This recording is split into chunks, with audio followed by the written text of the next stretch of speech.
moment is upon us. In a few moments from now, fingers and toes crossed, India will be scripting history. We are, of course, talking about the Chandrayaan-3 landing, the moon mission that has got the world's attention. In a few moments from now, we'll be cutting across to pictures that are coming live on the ISRO channel. The countdown begins at about 5:20. That's about 2 minutes from now. And ISRO, in fact, is live as we speak. Those are live images from the Indian Space Research Organization Center, where, with bated breath, a team of industrious and genius scientists who've been working so hard to make Chandrayaan-3 a success are now counting down to that critical moment when the moon landing on the south pole of the moon takes place. India will become only the fourth country in the world to have achieved this feat. Remember, Chandrayaan-2 ended in heartbreak, but scientists we've been talking to through the day are extremely confident that this time there have been enough safeguards put into place, that mistakes have been learned from. Remember that picture that Indians can never forget, and we can briefly play that picture again. That was then former ISRO chief, Mr. Sivan, who was being consoled by the Prime Minister. When Vikram lander missed its mark, he broke into tears, and those tears broke the heart. This time we have seen prayers across the country. There have been prayers in temples, arti on the banks of the Ganga in Banaras, namaz offered in masjids, and we have seen soldiers at the line of control, the line of actual control, in army camps, in border security camps, all waving the Indian tricolor in this countdown for this big moment. The other extraordinary thing that we should be underlining is, of course, that this feat is being achieved at a cost that is staggeringly low, costing a little over 615 crores, a little over 600 crores. Let me show you a slide that actually shows you what costs more. Any guesses what costs more? Well, let's take some of the big blockbuster movies in recent time. If we can take that banner off, we'll be able to see this graphic more clearly. Look at that. Let's stay on this for just a moment as we get ready to cut across live to ISRO. Avengers was made at a cost of 2,000, nearly 2,500 crores. Avatar, over 3,000 crores. Adi Purush here at home, 700 crores. And there is Chandrayaan-3, 615 crores. I was talking earlier to a former ISRO chief who said he remembered a time when ISRO had actually used a bullock cart for 150 rupees instead of spending 2 crores on a space program. And another scientist spoke about how they remain motivated just with a simple masala dosa at 5 p.m. Now, let's start. World leaders are watching this moment closely. The Prime Minister will be, of course, also watching it from South Africa. The South African president is among the many leaders to share his wishes. Let's play out that statement before we cut across to ISRO headquarters live.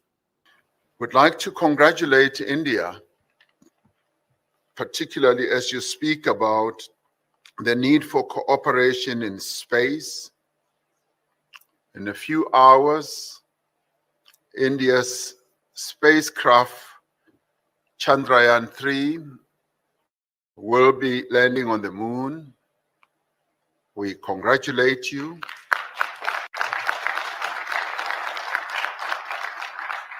This, for us as the BRICS family, is a momentous occasion, and we rejoice with you. We join you in the joy of this great achievement. Would like to congratulate India, particularly as you speak about the need for cooperation in space. In a few hours, India's spacecraft Chandrayaan-3 will be landing on the moon. We congratulate you.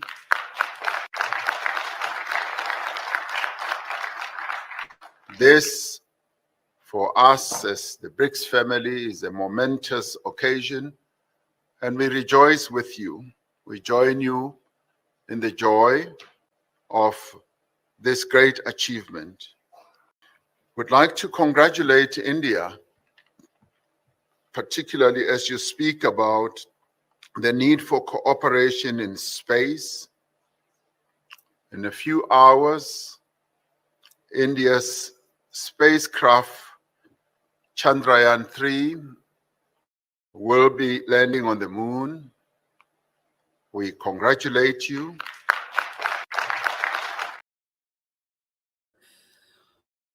So wishes are pouring in from across the world, but without further ado, let's go across live to the ISRO headquarters. Can we have the sound up on these images, please? We are 18 minutes away from the commencement of power descent. India is at the brink of creating history as we all await with bated breath to witness the landing on Moon's south polar region.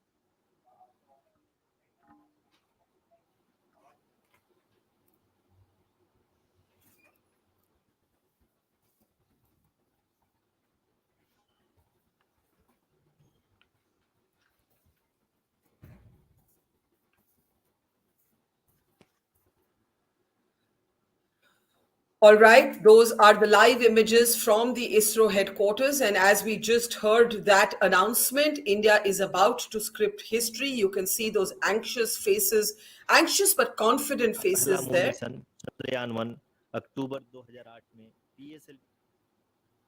Can we have the sound up, please? Yeah, we can't actually hear. Let's cut across full frame and try and fix the audio there, please. धन्यवाद आरुषि। अगर मैं सही मायने में कहूं तो अंतरिक्ष का कोई भी मिशन हो और चाहे किसी भी देश के द्वारा संचालित किया जा रहा हो, इसरो मिशन की निश्चितता और अनिश्चितता के बीच बहुत ही महीन अंतर होता है, जिससे कि एक मिशन सफल या असफल होता है। लेकिन ना हम थके ना हम हारे।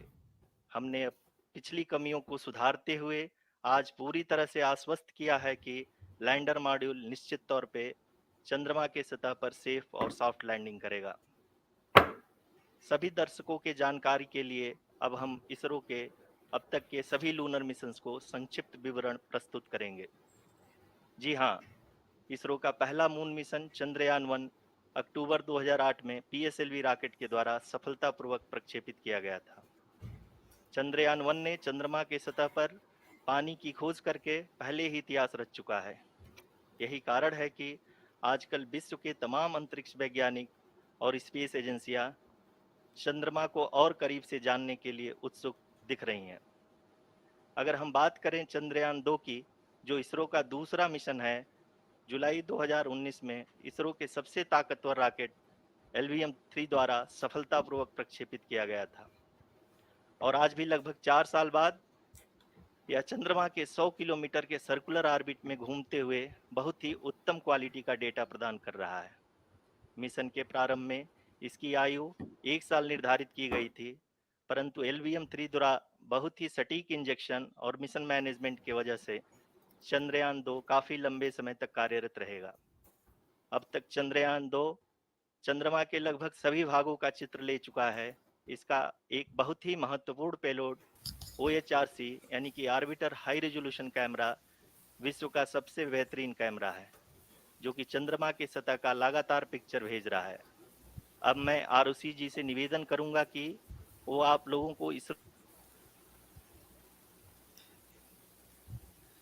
All right, I want to welcome to this special broadcast as India waits with bated breath and the world's attention is on India. Dr. Shawna Pandya, we thank you for joining us. I know it's really early in the morning for where you are, but I'm sure you don't want to miss this for the world either. The ISRO headquarters are counting down. At the moment, they're taking us through the history of all of their past attempts and their past big programs, so we can get some comments in from you. I just want you, as a leading astronaut, an aeronautical scientist, to talk about the significance of this moment. Also, as someone with roots in India, roots in Mumbai, how does this moment make you feel emotionally, Shawna? I am just so excited. This is history in the making. This is the culmination of extremely hard work of a very talented team. This is nerve-wracking because we are about to witness 15 minutes of terror as we watch the last phase of descent. And this Yes. is inspirational. This is going to inspire the next generation of upcoming scientists in India and beyond. What ISRO has achieved to date is incredibly exciting. And what will happen next is going to leave all of us on the edge of our seats. I'm so excited to watch the landing this I, morning. I want you to explain a little bit about these 15 minutes of terror. It's a phrase that's been invoked again and again. And for people like yourselves who are immersed in the science and the exploration of space, you understand it, the layperson doesn't. Why are these last 15 minutes so terrifying? Of course, we know from the last time the heartbreak, the ISRO chairman collapsing in tears in the arms of the Indian Prime Minister. But these 15 minutes of terror, explain them. Yeah, I watched live in 2019 when Chandrayaan-2 was due for landing. I rode that emotional roller coaster as well. And so, why this is a especially critical maneuver is because we are watching the Chandrayaan lander, the final lander and rover that will explore the lunar surface, go through a series of delicate maneuvers. It's a 4-part entry, descent, and landing maneuver, starting with the rough braking stage. And over the course of 15 minutes, the lander has to cover 30 kilometers of altitude. Next, it progresses to the attitude hold phase, wherein it needs to carefully maintain its attitude. And then over the course of seconds, it enters that third fine braking phase, and finally the terminal descent phase. And so all of this happens over 15 minutes, 30 kilometers, and then by the very end, the idea is that ISRO and Chandrayaan-3 will be the 4th nation on the moon to achieve a soft, controlled landing with a final velocity of 2 meters per second vertically and 0.5 meter per second horizontally. So there's a lot of engineering that goes into this, and this is why it is so critical. But there are a lot of improvements that have occurred since Chandrayaan-2. Can you explain, maybe from borrowing a everyday analogy, what this would mean? It's basically coming from very high speed to having to deaccelerate. I know I'm paraphrasing in a very rudimentary way, but you can help me out here. Just for those who don't understand what the risks are, why this is so difficult, and there's no human being there to actually control it. So this has to be pre-programmed, as it were. So Shawna, can you talk us through those last 15 minutes? Yeah, absolutely. It's just like when we talk about piloting a plane, we talk about the most critical aspects, of course, being takeoff and landing. And it's because there's a lot going on. Anyone who's ever flown on a plane knows that, when it's time to come in for landing, there's a lot more rules. The cabin has to be secured. Your seats and tables need to be in the upright position. And it's because there's a lot more maneuvering and there's a lot more risk if you don't maneuver correctly, just because you are traveling at such a high velocity, trying to slow down, as well as if you don't slow down well enough, you're in for a rough landing. So that would be the best analogy I can use to help translate that to everyday life. And really, what it's very similar to what Chandrayaan-3 as well as the lander and rover component need to achieve. And you said that India would become the 4th country in the world to have achieved this, but India will be the first country to actually be exploring the south side of the moon, as it were. Talk us through the significance of that. This is so exciting because ISRO itself with Chandrayaan-1 in 2008 with its Moon Impact Probe was responsible for confirming the presence of ice at the lunar South Pole. Prior to that, it was simply theorized. And in fact, when I did my master's at the International Space University in 2007, we made our whole premise that if there's water on the moon, and sure enough, a year later, it was confirmed. And so the South Pole holds a lot of promise because of that frozen water. And in fact, if we learn more information about that, it could help pave the way for future missions with respect to science and exploration. And once we learn more about the nature and the stores of frozen water, it could be a potential source of oxygen, fuel, and water for both future moon missions and even lunar settlements. I think before I get to sort of the challenges, and God forbid if anything should go wrong in these last 15 minutes, but we're going to manifest that energy and believe in our scientists and believe that nothing will go wrong. I want our audience to know a little bit more about you. You are somebody who has roots in Mumbai. You have roots in India. You're both an aeronautical scientist and an astronaut. How did you, somebody like you, because it's a good day to talk about the spirit of science and exploration, how did somebody like you get interested in space exploration? Yeah, thank you, Barkha, for that question. I'm an astronaut candidate, and I grew up in Canada in the 1990s when I watched the first Canadian female astronaut fly to space, Dr. Roberta Bondar, and I realized that I wanted to do what she did. And, that speaks to the value of having a supportive family. My family, always took me camping to look at the night skies, always encouraged that love of science. They never said you couldn't do that. And, regardless of whether I was with my family back home in Mumbai, whether I was at home with my family in Canada, they always just cheered me on. And I think having that type of family support at home, that drive to do well in school starting at a young age was extremely, extremely inspiring, encouraging, and important for me. Fantastic. And it's wonderful to see, especially women at the sort of final frontiers, as it called, of science and exploration. Dr. Pandya, when are you hoping to have that candidature change to reality and actually go up into space? Soon. I can't make any announcements yet, but all I can say is soon, fingers crossed.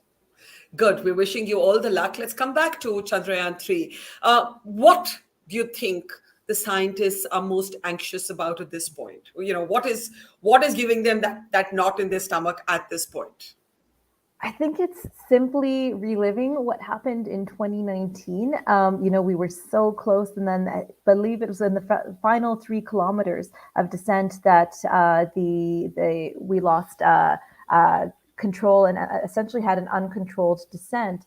However, there were lots of lessons learned from Chandrayaan-2, and in fact, all of that has gone into the engineering of Chandrayaan-3. So there's a lot more confidence in how controlled this landing will go. So this means having stronger legs on the landing probe. It means having more structural support in the lander.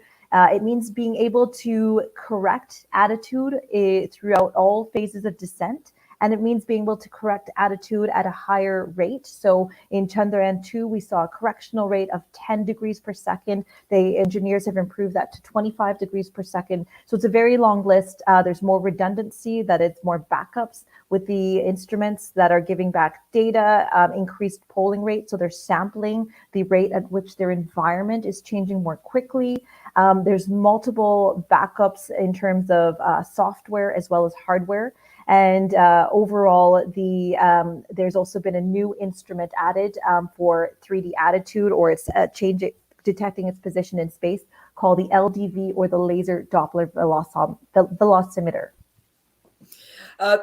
It's just so marvelous. I mean, I think it's goosebumpy. Even when you don't fully understand it, you know that you're part of witnessing something momentous. Sandeep Bhattacharya, welcome to the broadcast. Dr. Shawna Pandya is here with us, and I welcome you. Good evening, sir, from the Nehru Planetarium. What a day for science and exploration. Are you nervous, sir? Are you nervous? Of course, after one failure, it's nerve-wracking for us. Of course, you always learn by failures.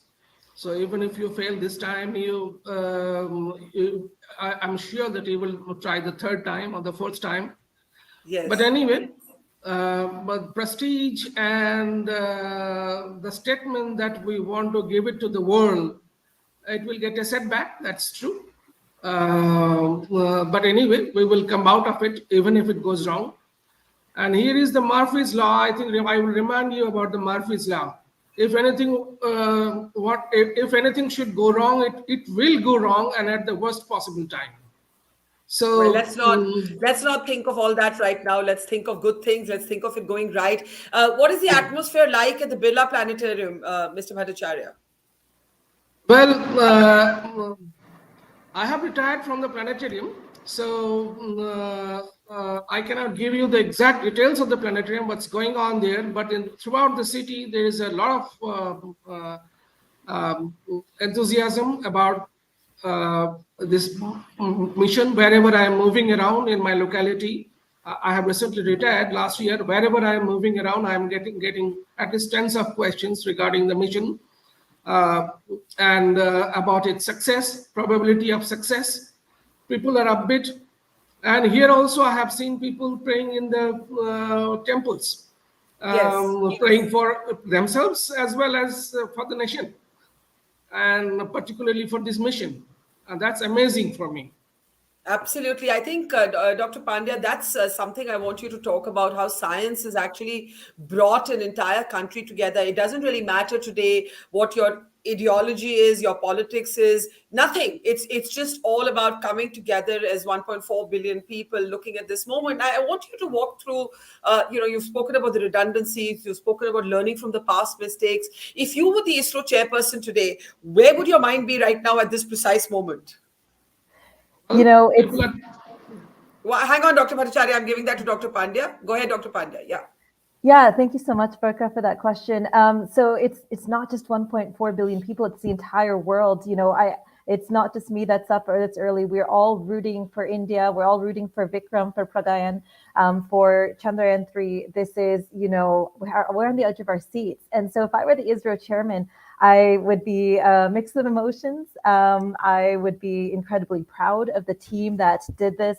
In 4 years, to go from Chandrayaan-2 to Chandrayaan-3, to learn from the lessons of Chandrayaan-2, to build that redundancy, to do it on the budget that they did, to do it with the team that they did, I would be incredibly proud. Of course, I would be anxious. I would try not to show it, but above all, first and foremost, India, ISRO, Indians across the world need to be extremely inspired and proud, as well as a little bit nervous for what's about to happen next. But everything that's happened so far has been incredibly promising. Absolutely. And we do have to, in a moment from now, cut across live to the ISRO headquarters. But I want both of you to squeeze in a last thought before we do that. Mr. Bhattacharya, the cost, Dr. Pandya mentioned the cost at which this is being done, and it's actually extraordinary, 615 crore rupees. We have a slide that actually gives you a contrast. As has been pointed out across the world, this is less than the cost of making the movie Interstellar. It's less than the cost of making Avengers. It's less than the cost of making Avatar. And there you can see that on the slide. Mr. Bhattacharya, I think every Indian needs to be very proud. I was talking to ISRO scientists earlier, and they said, we're very conservative. We only spend when we need to. And there are these famous pictures of rocket cones on a bicycle, bullock carts. Our scientists have done what they have needed to without, as they say in Hindi, tam jham. Without the frills, without the bells and whistles. only one word comes in my mind: jugaad. Jugaad in street level and jugaad in scientific level. Yes, they have done in the supreme scientific level. They have done their jugaads and they have put the cost down. Hats off to them. Hats off to them, and I hope that their penance, their hard work, and their determination bring success to them and as well to the nation. I'll add one more word, Dr. Bhattacharya, which the former ISRO chairman, Dr. Pal, when I said, what's the one word you'd use to describe what motivates you? You said jugaad, which is, of course, a reference to the Indian innovation, always finding some way of making machines work. He added another word, junoon, which isn't strictly translatable, but it actually translates into passion, raw passion. Dr. Pandya, I want you to talk about the cost. And after that, we do have to say thank you to both of you and cut across to the ISRO headquarters. But the cost, this is going to be the cheapest moon mission in the world. It's extraordinary. It's incredible. And just to give you an idea of what this, as you've outlined, there's Hollywood movies that have had bigger budgets. And so for the equivalent of 600 crore rupees, this mission, if successful, will be able to shed light on the composition of the lunar surface.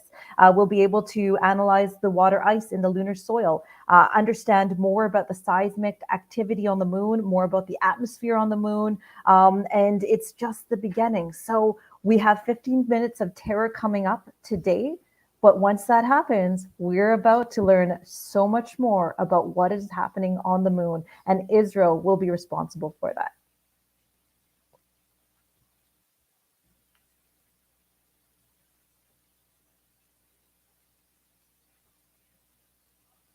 this 15 minutes of terror that you speak of, Dr. Pandya, this, as you said, I want you to talk in the end before we enter and we slide into those 15 minutes of terror. The one big reason why this exploration is worth it for the world. You know, a lot of people say, okay, once you land, what happens? Yeah, this is just the beginning. So we do have a lot of suspense coming up, but assuming we're successful, when we're successful, both the lander as well as the rover will have, both components have their own instruments. So the lander component will have payloads.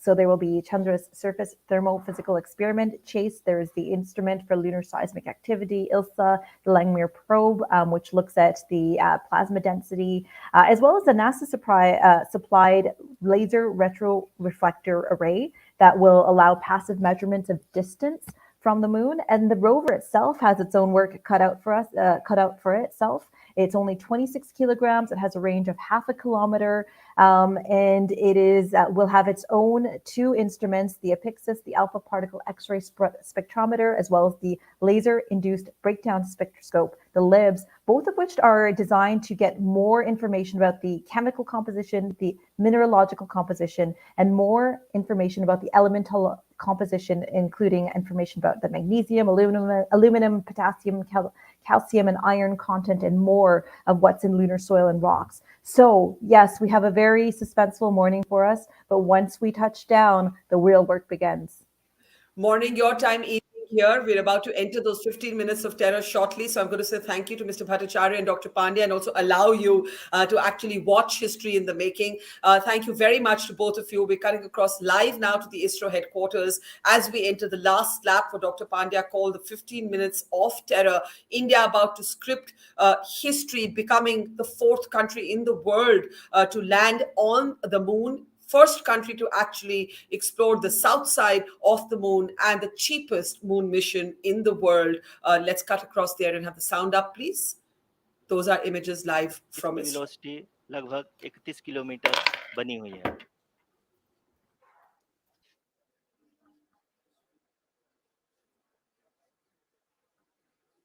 The lander module has traveled a distance of approximately 228 kilometers. The complete downrange that will be traveled during this phase shall be nearly 713.5 kilometers.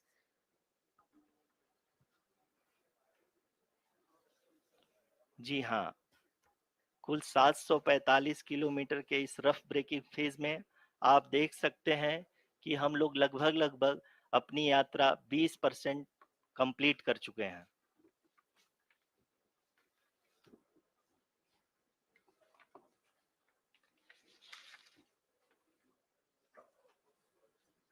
Power descent की यह शुरुआत हम कह सकते हैं कि बहुत ही सटीक और सधी हुई है, जिसमें लैंडर अपने वेगमान को अनुमानित तरीके से घटा रहा है.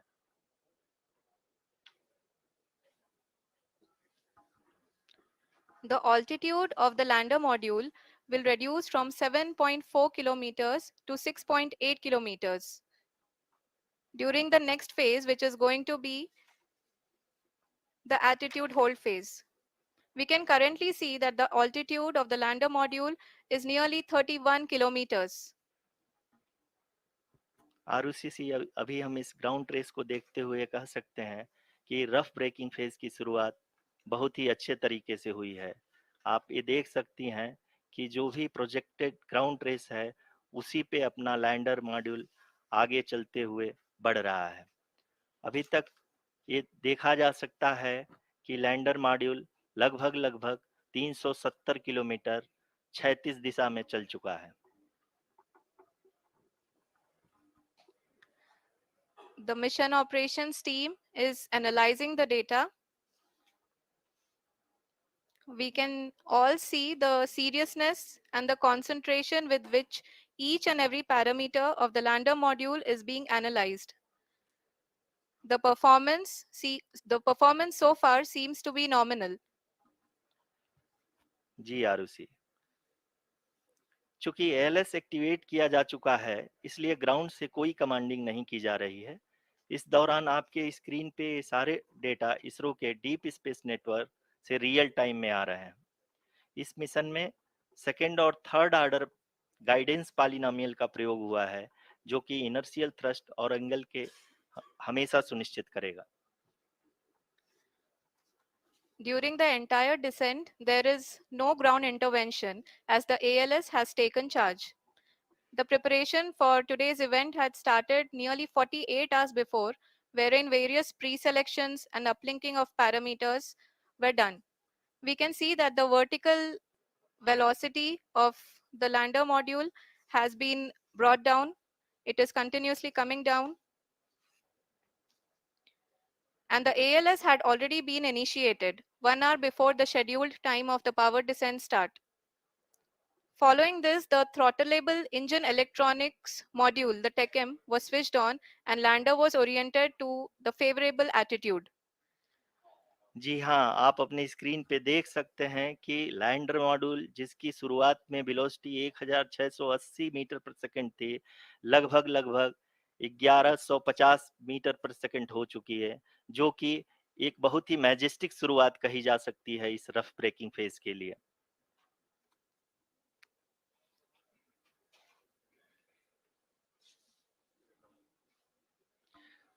यहाँ पे मैं आपको ये भी बताते चलूं कि आप अपने स्क्रीन पे देख सकते हैं कि द लैंडर मॉड्यूल का आल्टीट्यूड धीरे धीरे अब कम होता हुआ दिख रहा है, और जो कि एक्सपेक्टेड भी है। अभी हम बात करें करंट आल्टीट्यूड की, तो जो कि 28.6 किलोमीटर के आसपास है। आप स्क्रीन पर ये भी देख सकते हैं Chandrayaan-3 lander imager display. The lander imager is continuously taking photographs of the moon's surface, and that is also being streamed here. Currently, the horizontal velocity has been brought down and the distance traveled is 574 kilometers. The current altitude is 27 kilometers as can be seen on the screen. जी हाँ, करीब करीब अपने आधे सफर को पूरा करते हुए इस रफ ब्रेकिंग फेज में लैंडर बहुत ही आगे की तरफ बढ़ते हुए अपनी ऊंचाई को घटा रहा है। अगर अब बात करें तो लैंडर की ऊंचाई चंद्रमा के सतह से लगभग 27 किलोमीटर से नीचे हो चुकी है, करीब करीब 26.7 किलोमीटर के आसपास है। The next phase after the rough braking phase is the attitude hold phase, which will be for a duration of nearly 10 seconds. The lander will be oriented such that both the altimeters will be looking exactly towards the moon's surface. At the end of this attitude hold phase, height measurement update to navigation system will be given from the laser and car band altimeters. Currently, we are in the middle of the rough braking phase. जी हाँ, अगर हम ध्यान से देखें तो लगभग 8 minute की यात्रा के बाद लैंडर अपनी हॉरिजेंटल वेलोसिटी को लगातार कम करते हुए अपनी ऊंचाई, अभी की ऊंचाई के समय 24 किलोमीटर की ऊंचाई प्राप्त कर चुका है।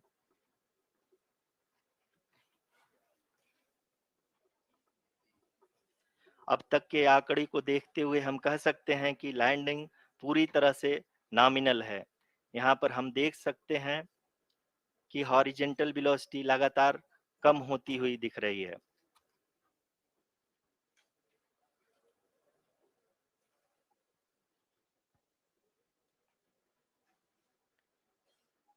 The altitude of lander from ground is currently 22 kilometer,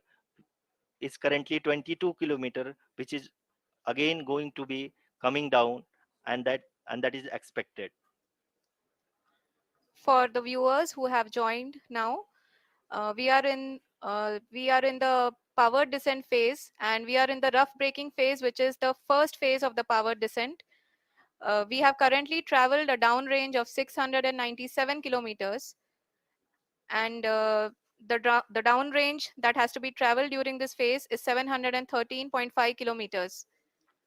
जी हाँ, अभी आप देख सकते हैं कि लैंडर की हॉरिजेंटल वेलोसिटी लगभग 720 मीटर प्रति सेकंड हो गई है।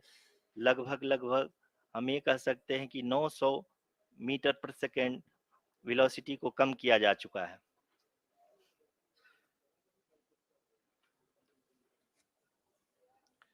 At the same time, we can see the altitude of the lander is just 17.8 kilometer from the moon surface, which is going to be around 7.4 at the end of the rough braking phase.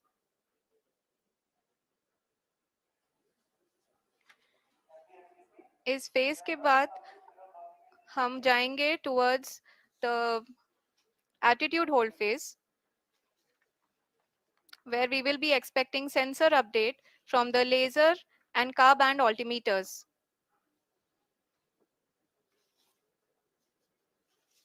We can see the visualization of the lander module moving towards the moon's surface.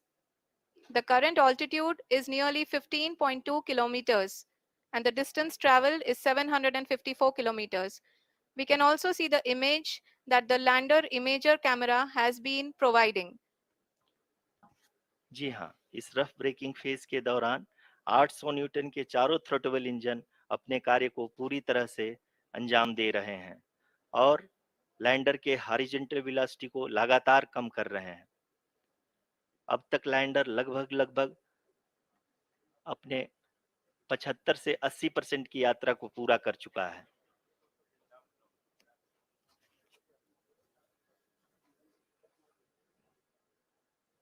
After the rough braking and the attitude hold phase, we shall be having the fine braking phase, which will continue for nearly 3 minutes.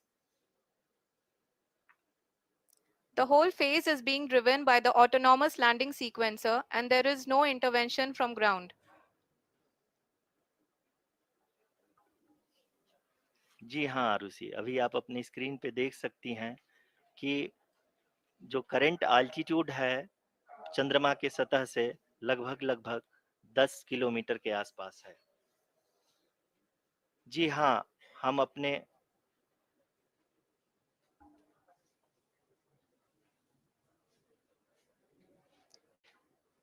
जी हाँ, हमारे प्रधानमंत्री जी श्री नरेंद्र मोदी जी हम सभी का उत्साहवर्धन करने के लिए दक्षिणी अफ्रीका के जोहानसबर्ग से जुड़ गए हैं।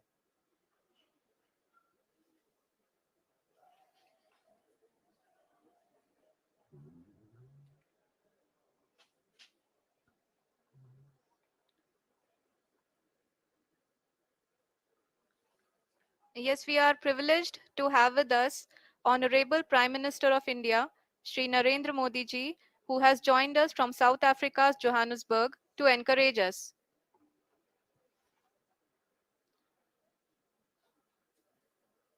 जी हाँ, आप ये देख सकते हैं एल्टीट्यूड होल्ड फेस भी बहुत ही आसानी से लैंडर फेस ने पार कर लिया है और अब फाइन ब्रेकिंग की शुरुआत हो चुकी है।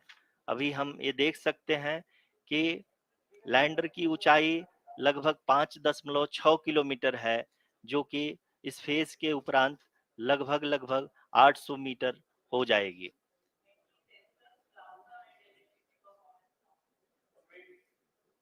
We can hear from the mission operations team that the sensors are performing nominally.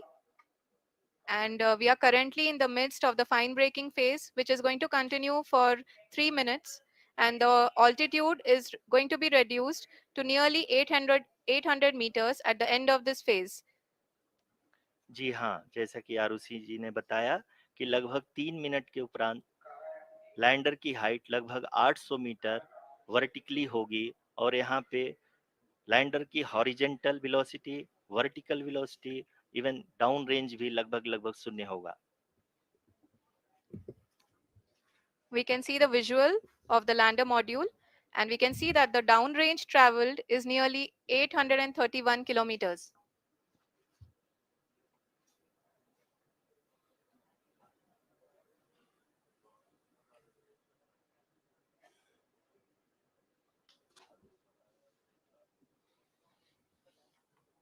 जी हाँ, आप अपनी स्क्रीन पे देख सकते हैं कि लैंडर की ऊंचाई अब चंद्रमा के सतह से लगभग 3 किलोमीटर से कम हो चुकी है। We are very close to the moon's surface, nearly 2.6 kilometers as we can see.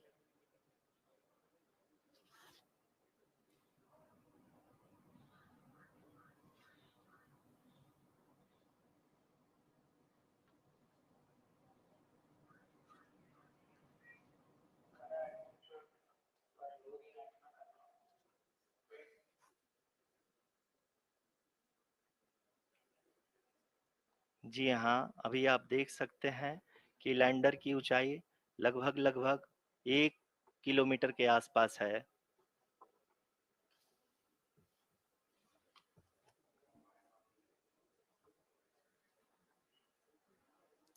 We are nearing the final phase of the power descent, which is going to be the vertical descent phase or the local navigation phase. जी हाँ, अब हम fine breaking waves के एकदम करीब आ चुके हैं। हाँ, आप तालियों के गड़गड़ाहट से सुन सकते हैं कि हम लोगों ने तीसरे चरण को भी बहुत ही सफलतापूर्वक हासिल कर लिया है और अभी हम वर्टिकल डिसेंट फेज में आ चुके हैं, जिसकी शुरुआत भी बहुत ही अच्छे ढंग से हो चुकी है।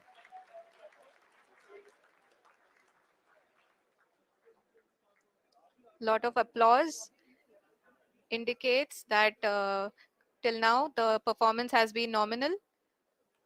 We are in the vertical descent phase 1. The altitude is being brought down from 800 meters and we are nearing and approaching the lunar surface. जी, आप अपने स्क्रीन पे देख सकते हैं कि लैंडर का हाइट लगातार कम होता जा रहा है।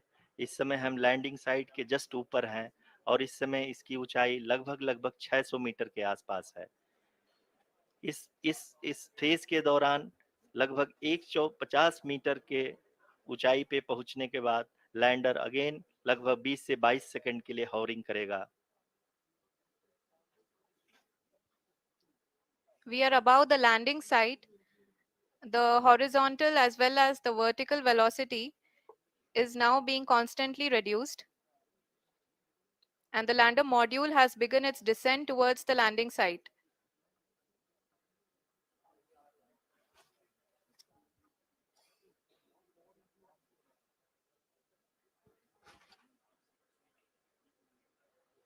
जी हाँ, आप अपने स्क्रीन पे देख सकते हैं, ये जो पथ निर्धारित किया गया है, लैंडर पूरी तरह से उसी को ही फॉलो कर रहा है। इस समय हम लगभग 200 मीटर की हाइट से भी कम आ चुके हैं।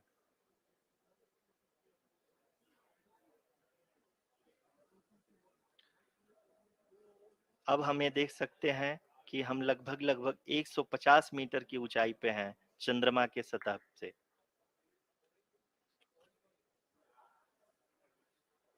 We are approaching the vertical descent phase 2, which will have the lander module hovering at nearly 150 meters above ji the हाँ, lunar surface.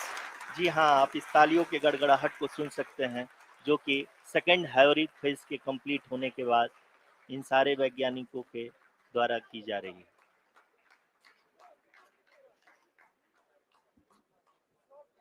जी हाँ, आप अगर फिर से ध्यान से देखें तो एल्टीट्यूड पुनः कम होता जा रहा है। अभी हम लोग लगभग 135 मीटर की ऊंचाई पे हैं।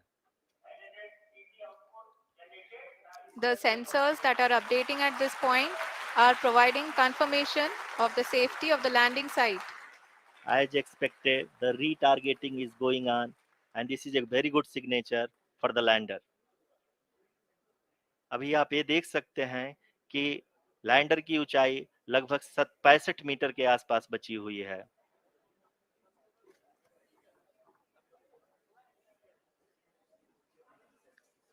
Currently, only 2 engines are now being fired, and we are nearly at zero velocity, vertical and horizontal. We were hovering, and now we are approaching the moon's surface.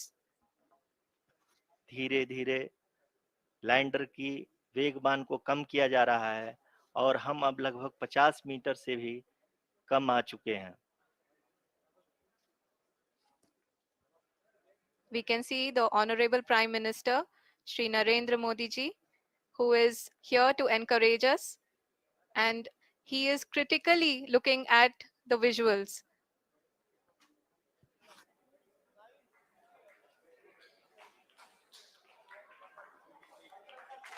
जी हाँ, आप अपने स्क्रीन पे देख सकते हैं कि हम lander module. people are applauding. Let lander us all module wait पूरी to hear from the Secretary Department of Space and Chairman ISRO, Shri S. Somnath. Lander module पूरी तरह से सेफली और सॉफ्टली चंद्रमा के सतह पे लैंड हो चुका है। ये हम लोगों के लिए बहुत ही गर्व की बात है। हिंदी में एक कहावत है कि चंदा मामा दूर के, लेकिन अब हम ये कह सकते हैं कि चंदा मामा अपने घर के। बहुत ही उम्दा. The hard work of the entire ISRO community has come to fruition.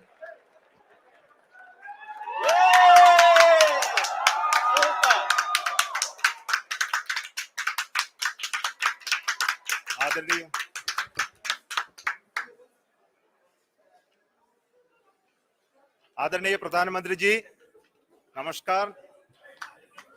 Sir, we have achieved soft landing on the moon. India is on the moon. Sir, I request our Honorable Prime Minister to address us and bless us. Thank you, sir.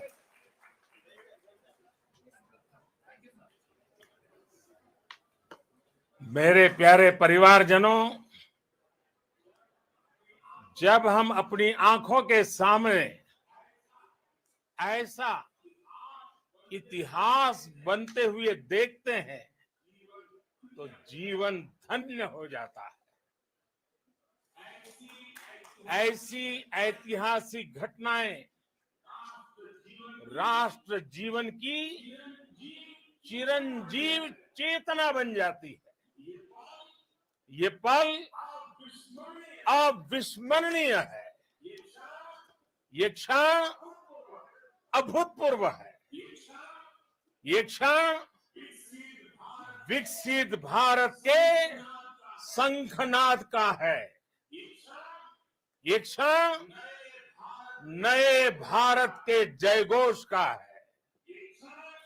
ये क्षण मुश्किलों के महासागर को पार करने का है। ये क्षण जीत के चंद्र पथ पर चलने का है।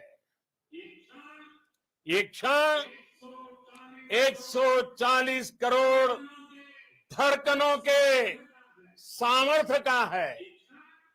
ये क्षण भारत में नई ऊर्जा, नया विश्वास, नई चेतना का है। ये क्षण भारत के उदयमान भाग्य के आह्वान का है।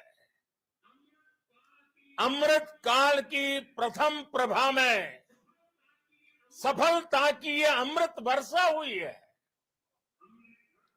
हमने धरती पर संकल्प लिया और चांद पर उसे साकार किया। और हमारे वैज्ञानिक साथियों ने भी कहा, India is now on the moon.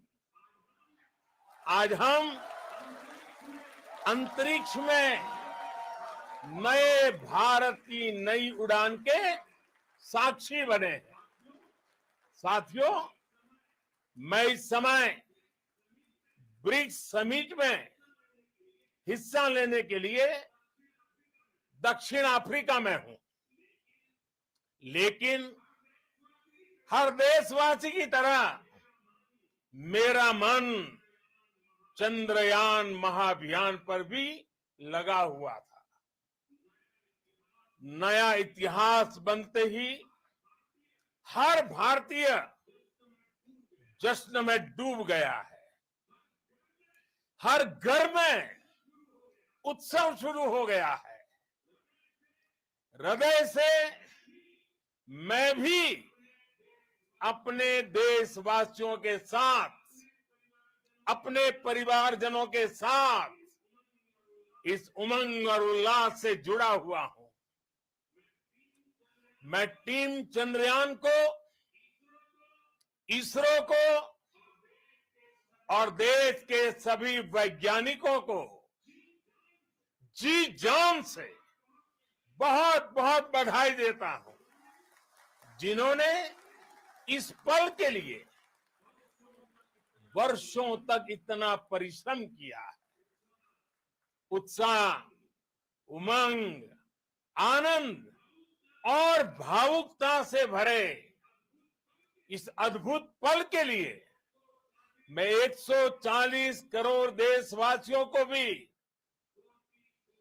कोटि कोटि बधाइयां देता हूं। मेरे परिवारजनों, हमारे वैज्ञानिकों के परिश्रम और प्रतिभा से भारत चंद्रमा के उस दक्षिणी ध्रुव पर पहुंचा है जहां आज तक दुनिया का कोई भी देश नहीं पहुंच सका।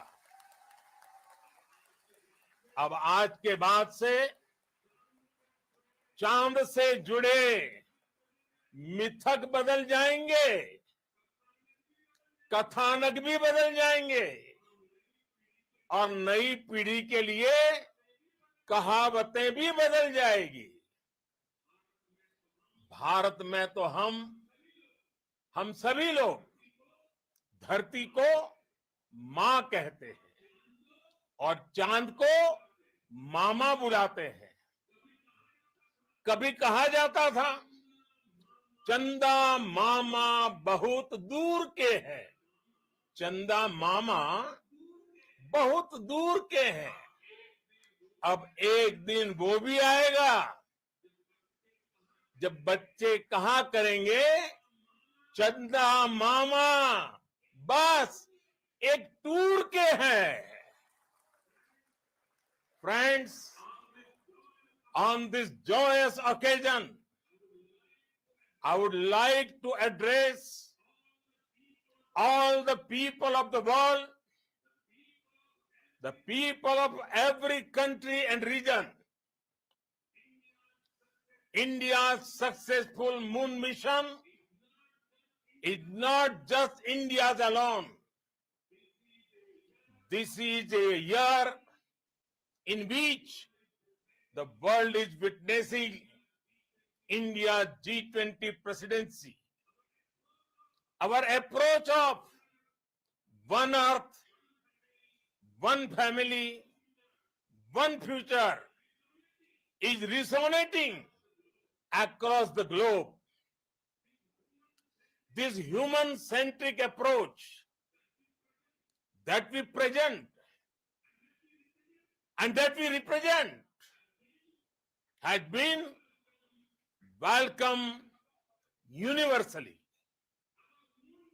Our moon mission is also based on the same human-centric approach. Therefore, this success belongs to all of humanity, and it will help moon missions by other countries in the future. I am confident that all countries in the world, including those from the global south, are capable of achieving such feats. We can all aspire for the moon and beyond. मेरे परिवारजनों, चंद्रयान महाअभियान की ये उपलब्धि भारत की उड़ान को चंद्रमा की कक्षाओं से आगे जाएगी। हम हमारे सौर मंडल की सीमाओं का सामर्थ्य परखेंगे और मानव के लिए ब्रह्मांड की अनेक संभावनाओं को साकार करने के लिए भी जरूर काम करेंगे। हमने भविष्य के लिए कई बड़े और महत्वाकांक्षी लक्ष्य तय किए हैं। जल्द ही सूर्य के विस्तृत अध्ययन के लिए ISRO Aditya L1 mission launch करने जा रहा है। इसके बाद शुक्र भी इसरो के लक्ष्यों में से एक है। गगनयान के जरिए देश अपने पहले ह्यूमन स्पेस फ्लाइट मिशन के लिए भी पूरी तैयारी के साथ जुटा है। भारत बार बार ये साबित कर रहा है कि sky is not the limit. साथियों, साइंस और टेक्नोलॉजी देश के उज्जवल भविष्य का आधार है। इसलिए आज के इस दिन को देश हमेशा हमेशा के लिए याद रखेगा। यह दिन हम सभी को एक उज्जवल भविष्य की ओर बढ़ने के लिए प्रेरित करेगा। ये दिन हमें अपने संकल्पों की सिद्धि का रास्ता दिखाएगा। ये दिन इस बात का प्रतीक है कि हार से सबक लेकर जीत कैसे हासिल की जाती है। एक बार फिर देश के सभी वैज्ञानिकों को बहुत बहुत बधाई और भविष्य के मिशन के लिए ढेरों शुभकामनाएं। बहुत बहुत धन्यवाद।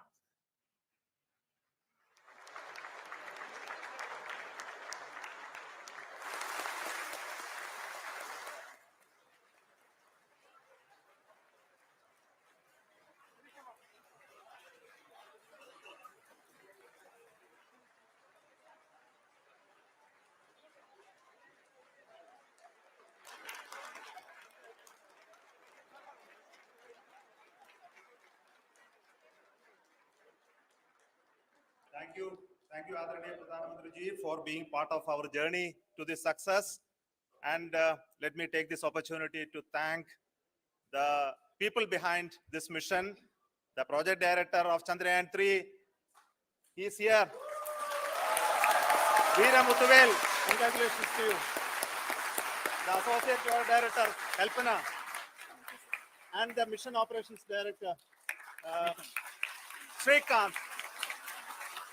And the satellite was built at your house satellite center, Shankar and the director.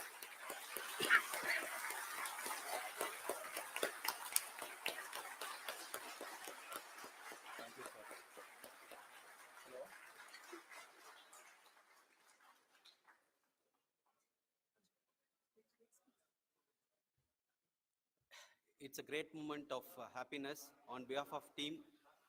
It gives me immense satisfaction on achieving this goal as a project director of this mission. The entire mission operations right from launch till landing happened flawlessly as per the timeline, and we became the 4th country to land to demonstrate the soft landing onto the moon surface, and we became the first country to go to the near to the south pole of the moon.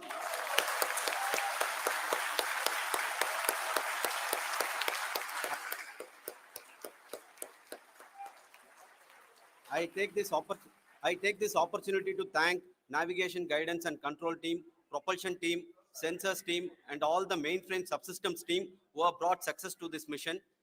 I also take the opportunity to thank the Critical Operations Review Committee for thoroughly reviewing the mission operations right from launch till this date. The target was on spot because of the review process. I also thank the ISRO IR management, right from Chairman ISRO, Director URSC, and all the center directors and IR ISRO officials. And finally, my thanks to the Chandrayaan-3 project executives spread across the ISRO centers. Thank you.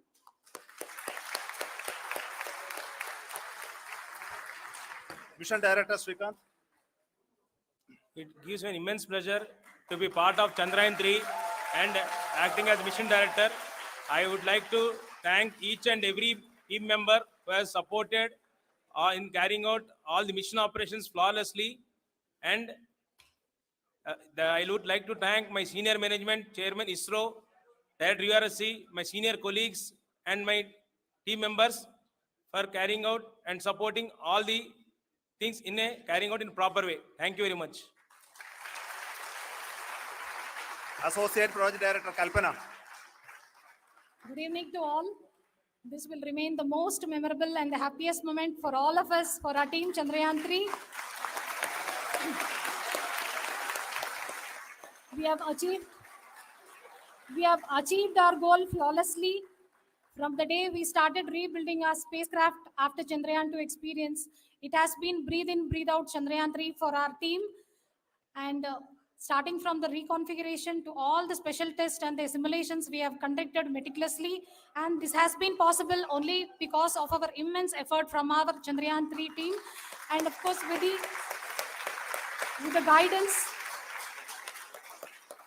the guidance from our chairman ISRO, our directors, and all our experts. With all this, it has been possible. Thank you, one and all. Thank you for all the minutest help which has been provided from all the areas of departments. Thank you. Thank you.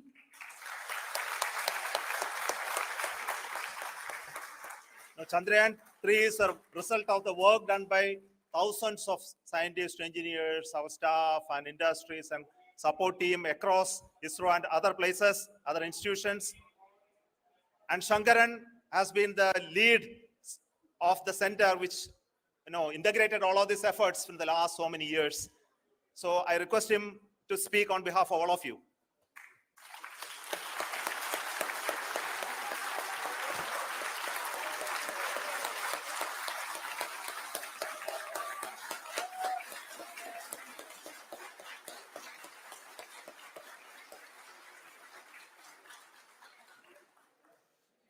Thank you very much for the affection that has been displayed today now. Today, we have achieved what we set out to achieve in 2019. It was delayed by about 4 years, but we have done it. When Chandrayaan-3 was launched, after the separation of the spacecraft from launch vehicle, I said, I will speak the rest of the things after the soft landing. So here I will take a couple of minutes to tell the tremendous amount of effort that has been put in by the entire project team. When I say project team, it is not just only the project director and associate project director. Of course, they are the face of the project. They have been living, sleeping, eating, breathing Chandrayaan for the last 4 years. They have been supported by such a large number of people, particularly in the navigation, guidance and control area, propulsion system. This area, the amount of effort that has been put by people, the number of simulations that have been done, the number of reviews they have gone through, the amount of criticism they faced and overcome that. It is, as a person who has been watching this for the last 4 years along with them, my heart goes out for them. The amount of effort is tremendous. That is what ISRO is all about. That is what our organization has taught us to do. Now today, this success has put us even more higher responsibility, as the Honorable Prime Minister was telling, because we have set the bar now so high. Nothing less than nothing less spectacular than this is going to be inspiring for any of us in the future. So as the Honorable Prime Minister mentioned, we will be now looking at putting the man in space, putting a spacecraft around Venus and landing a craft in Mars. Work on all these activities are going on for few years. And this success today will inspire us and will spur us to take those efforts even more strongly, so that we will make our country proud again and again and again. Thank you very much for every one of you who have directly or indirectly participated in this mission, encouraged us, intentionally or unintentionally helped us in all for every one of you. A big thank you, because even casual remark, an unintended point can help a person who is striving to reach a goal. The person who is making that remark may not have meant it that way, but sometimes it can ignite that's why I said that even unintended help is very, very, very welcome, and we are very, very thankful for that. Thank you, Team ISRO, for supporting all of us. The amount of affection we received when this mission came into this final stage, the number of people who gave us confidence that nothing can go wrong, and this is going to be successful. In fact, I was not that much confident because we have seen a couple of times issues. Because I know very well as a person who has been doing in this domain for 36 years, I know there are thousands of things. Any of that can anytime go wrong and derail. But so many of the people, because that I only see as the reflection of the effort we have put, that people are so happy to see this effort and they want us to succeed. It is not that they know that we are going to succeed. The people want us to succeed. So thank you very much for everyone for your love and affection. We will continue to do our best and make our flag fly, ISRO's as well as India's flag fly high. Thank you very much.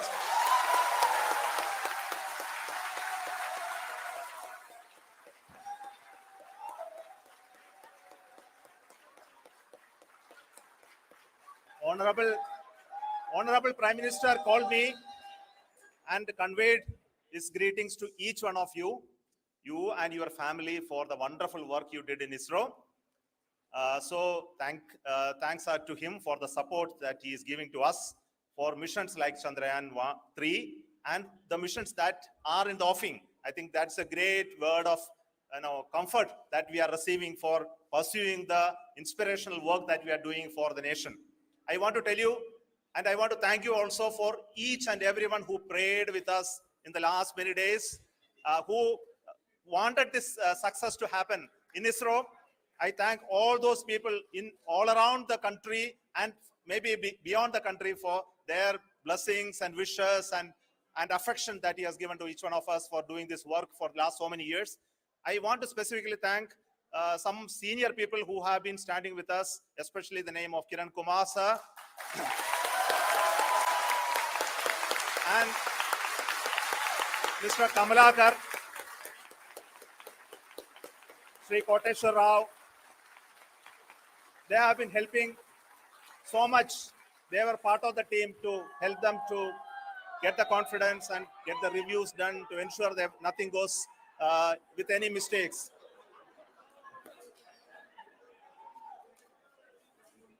And of course, this is not the work of us alone. This is a work of a generation of ISRO leadership and ISRO scientists. And this is a journey we started in Chandrayaan-1, continued in Chandrayaan-2, and Chandrayaan-2 craft is still working and doing a lot of communication work with us. And all the team that contributed to building Chandrayaan-1 and Chandrayaan-2 should be remembered and thanked while we celebrate Chandrayaan-3. And this is an incremental progress and definitely a great, huge one it is. And thank you so much for all the support and work that you have done. Thank you.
3, 2, 1, 0.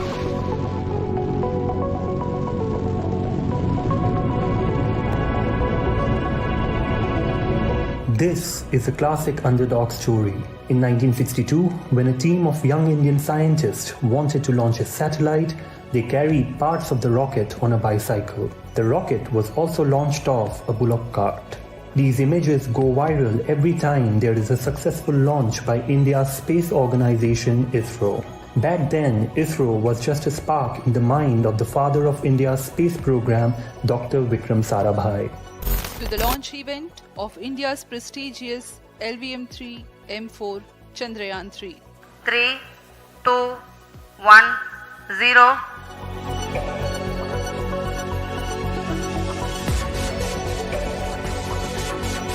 In recent years, ISRO has become a household name. Over 1,000 people had gathered to watch the Chandrayaan-3 launch at the Satish Dhawan Space Center, while over 2 million people were watching it live on ISRO's YouTube channel alone. Whether it is a groundbreaking launch like the Mangalyaan mission or a heartbreaking one like the Chandrayaan-2, ISRO brings together the countrymen from across the divide, a spectacle which is otherwise only visible when the Indian cricket team plays Pakistan.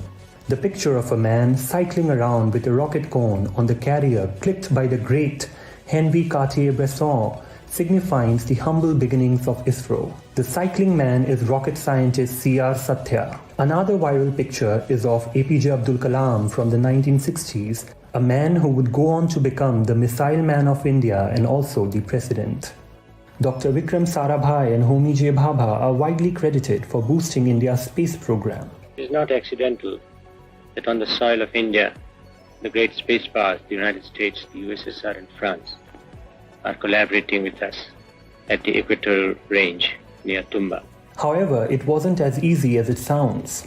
Sarabhai and Homi Bhabha felt the dire need for India to have its own space program at a time when the US and the Soviet Union were competing in a race to the moon.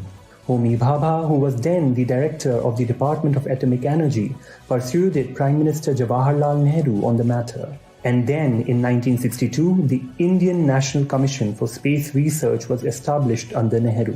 It was eventually superseded by the Indian Space Research Organization in 1969. The story of Homi Bhabha, Vikram Sarabhai and India's space program was portrayed in the recent web series Rocket Boys. In 1975, with the help of the Soviet rocket launch, ISRO launched India's first satellite, the Aryabhatta, into space. Not many years later, Rakesh Sharma became the first and only Indian to venture into space. His exciting conversation from space with then Prime Minister Indira Gandhi is etched in the hearts of all Indians. ऊपर से भारत कैसा दिखता है आपको? मैं बगैर किसी झिझक के कह सकता हूँ कि सारे जहां से अच्छा.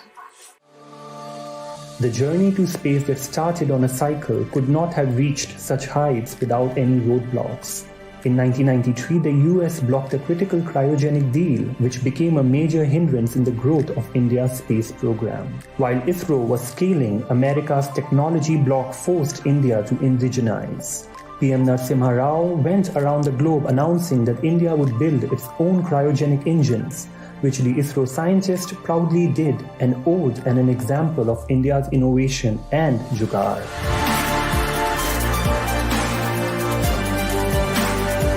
It was this innovation that also led to India becoming the only nation to reach Mars in its very first attempt. The mission Mangalyaan was launched by ISRO in November 2013 at a meager budget of Rs 450 crores, which is less than the budget of the American movie The Martian, a movie that showed the exploration of life on Mars.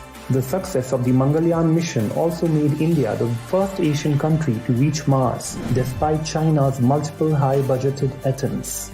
Since inception, ISRO has carried out 124 spacecraft missions, 92 launch missions, and several planned missions, including the Gaganyaan and Mangalyaan-2. Chandrayaan-3 satellite separated. Chandrayaan-3 को सफलतापूर्वक अंतक्षेपित कर दिया गया है elliptical parking orbit पर. Now, with the successful launch of Chandrayaan-3, ISRO has once again proven its mettle to make India a space power. With India projected to surpass the US economy by the end of the 21st century, ISRO will play a key role in space exploration and even enable humans to become fully interplanetary by the next century, glimpses of which can be seen in the Gaganyaan mission. India's space journey can be traced from a cycle to Chandrayaan, but the spirit to dream is incredible. Drop your thoughts on India's space mission in the comments below.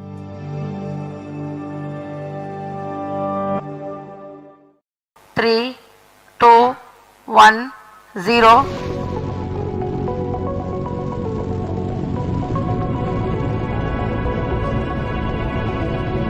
This is a classic underdog story. In 1962, when a team of young Indian scientists wanted to launch a satellite, they carried parts of the rocket on a bicycle. The rocket was also launched off a bullock cart. These images go viral every time there is a successful launch by India's space organization ISRO. Back then, ISRO was just a spark in the mind of the father of India's space program, Dr. Vikram Sarabhai. To the launch event of India's prestigious LVM-3 M4 Chandrayaan-3. 3, 2, 1, 0.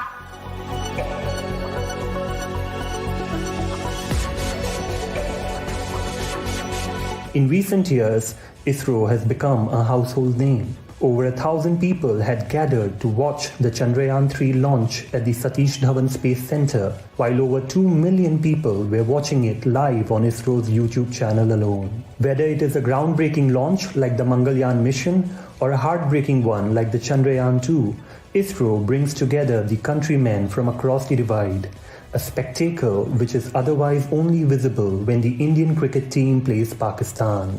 The picture of a man cycling around with a rocket cone on the carrier clicked by the great Henri Cartier-Bresson signifies the humble beginnings of ISRO. The cycling man is rocket scientist C.R. Satya. Another viral picture is of APJ Abdul Kalam from the 1960s, a man who would go on to become the missile man of India and also the president. Dr. Vikram Sarabhai and Homi J. Bhabha are widely credited for boosting India's space program. It is not accidental that on the soil of India, the great space powers, the United States, the USSR and France, are collaborating with us at the equatorial range near Tumba. However, it wasn't as easy as it sounds. Sarabhai and Homi Bhabha felt the dire need for India to have its own space program at a time when the US and the Soviet Union were competing in a race to the moon. Homi Bhabha, who was then the director of the Department of Atomic Energy, persuaded Prime Minister Jawaharlal Nehru on the matter. And then, in 1962, the Indian National Commission for Space Research was established under Nehru. It was eventually superseded by the Indian Space Research Organization in 1969. The story of Homi Bhabha, Vikram Sarabhai and India's space program was portrayed in the recent web series Rocket Boys. In 1975, with the help of the Soviet rocket launch, ISRO launched India's first satellite, the Aryabhatta, into space. Not many years later, Rakesh Sharma became the first and only Indian to venture into space. His exciting conversation from space with then Prime Minister Indira Gandhi is etched in the hearts of all Indians. ऊपर से भारत कैसा दिखता है आपको? जी मैं बगैर किसी झिझक के कह सकता हूँ कि सारे जहां से अच्छा. The journey to space that started on a cycle could not have reached such heights without any roadblocks. In 1993, the US blocked a critical cryogenic deal, which became a major hindrance in the growth of India's space program. While ISRO was scaling, America's technology bloc forced India to indigenize. PM Narasimha Rao went around the globe announcing that India would build its own cryogenic engines, which the ISRO scientists proudly did and owed an example of India's innovation and jugaad.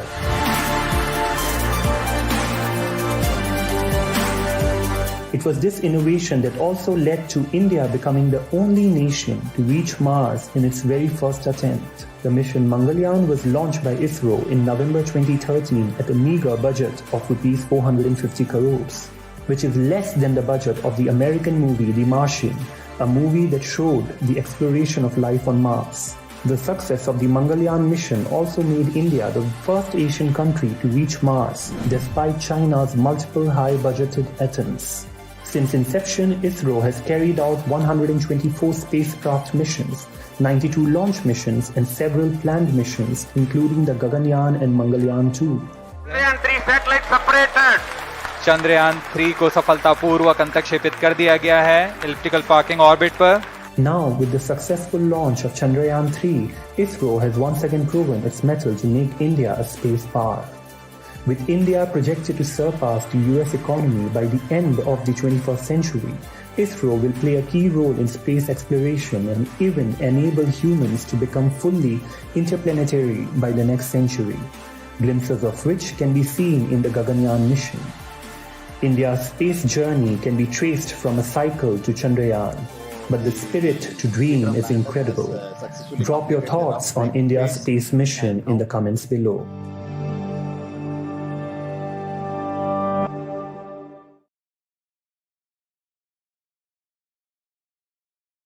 Dr. Pal, do you want to add to that? How have you achieved this extraordinary budget, a little over 600 crores? It's staggering. And Dr. Venkateshwara has told a very cute, very heartwarming, some details. But if you want to add to that. Yeah, what Dr. Venkateshwaran has told is correct. Now, let me add you one thing. We genetically, we are what we call it mitavai. We don't spend more than what is needed. First thing. Second thing, ISRO does not have bossism. And third thing is that there is a freedom of work. Now, he gave a story of dosa. I'll give you another story. See, for Apple spacecraft, that was our first communication spacecraft. I was in charge of communication. We were supposed to test the communication link.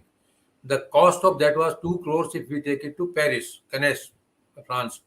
And we put the total spacecraft in an open field. At the time, there was a big open field available in Bangalore on a bullock cart. It's a wooden thing. And the total cost, we forced the person to take 150 rupees. 2 crores versus 150 rupees.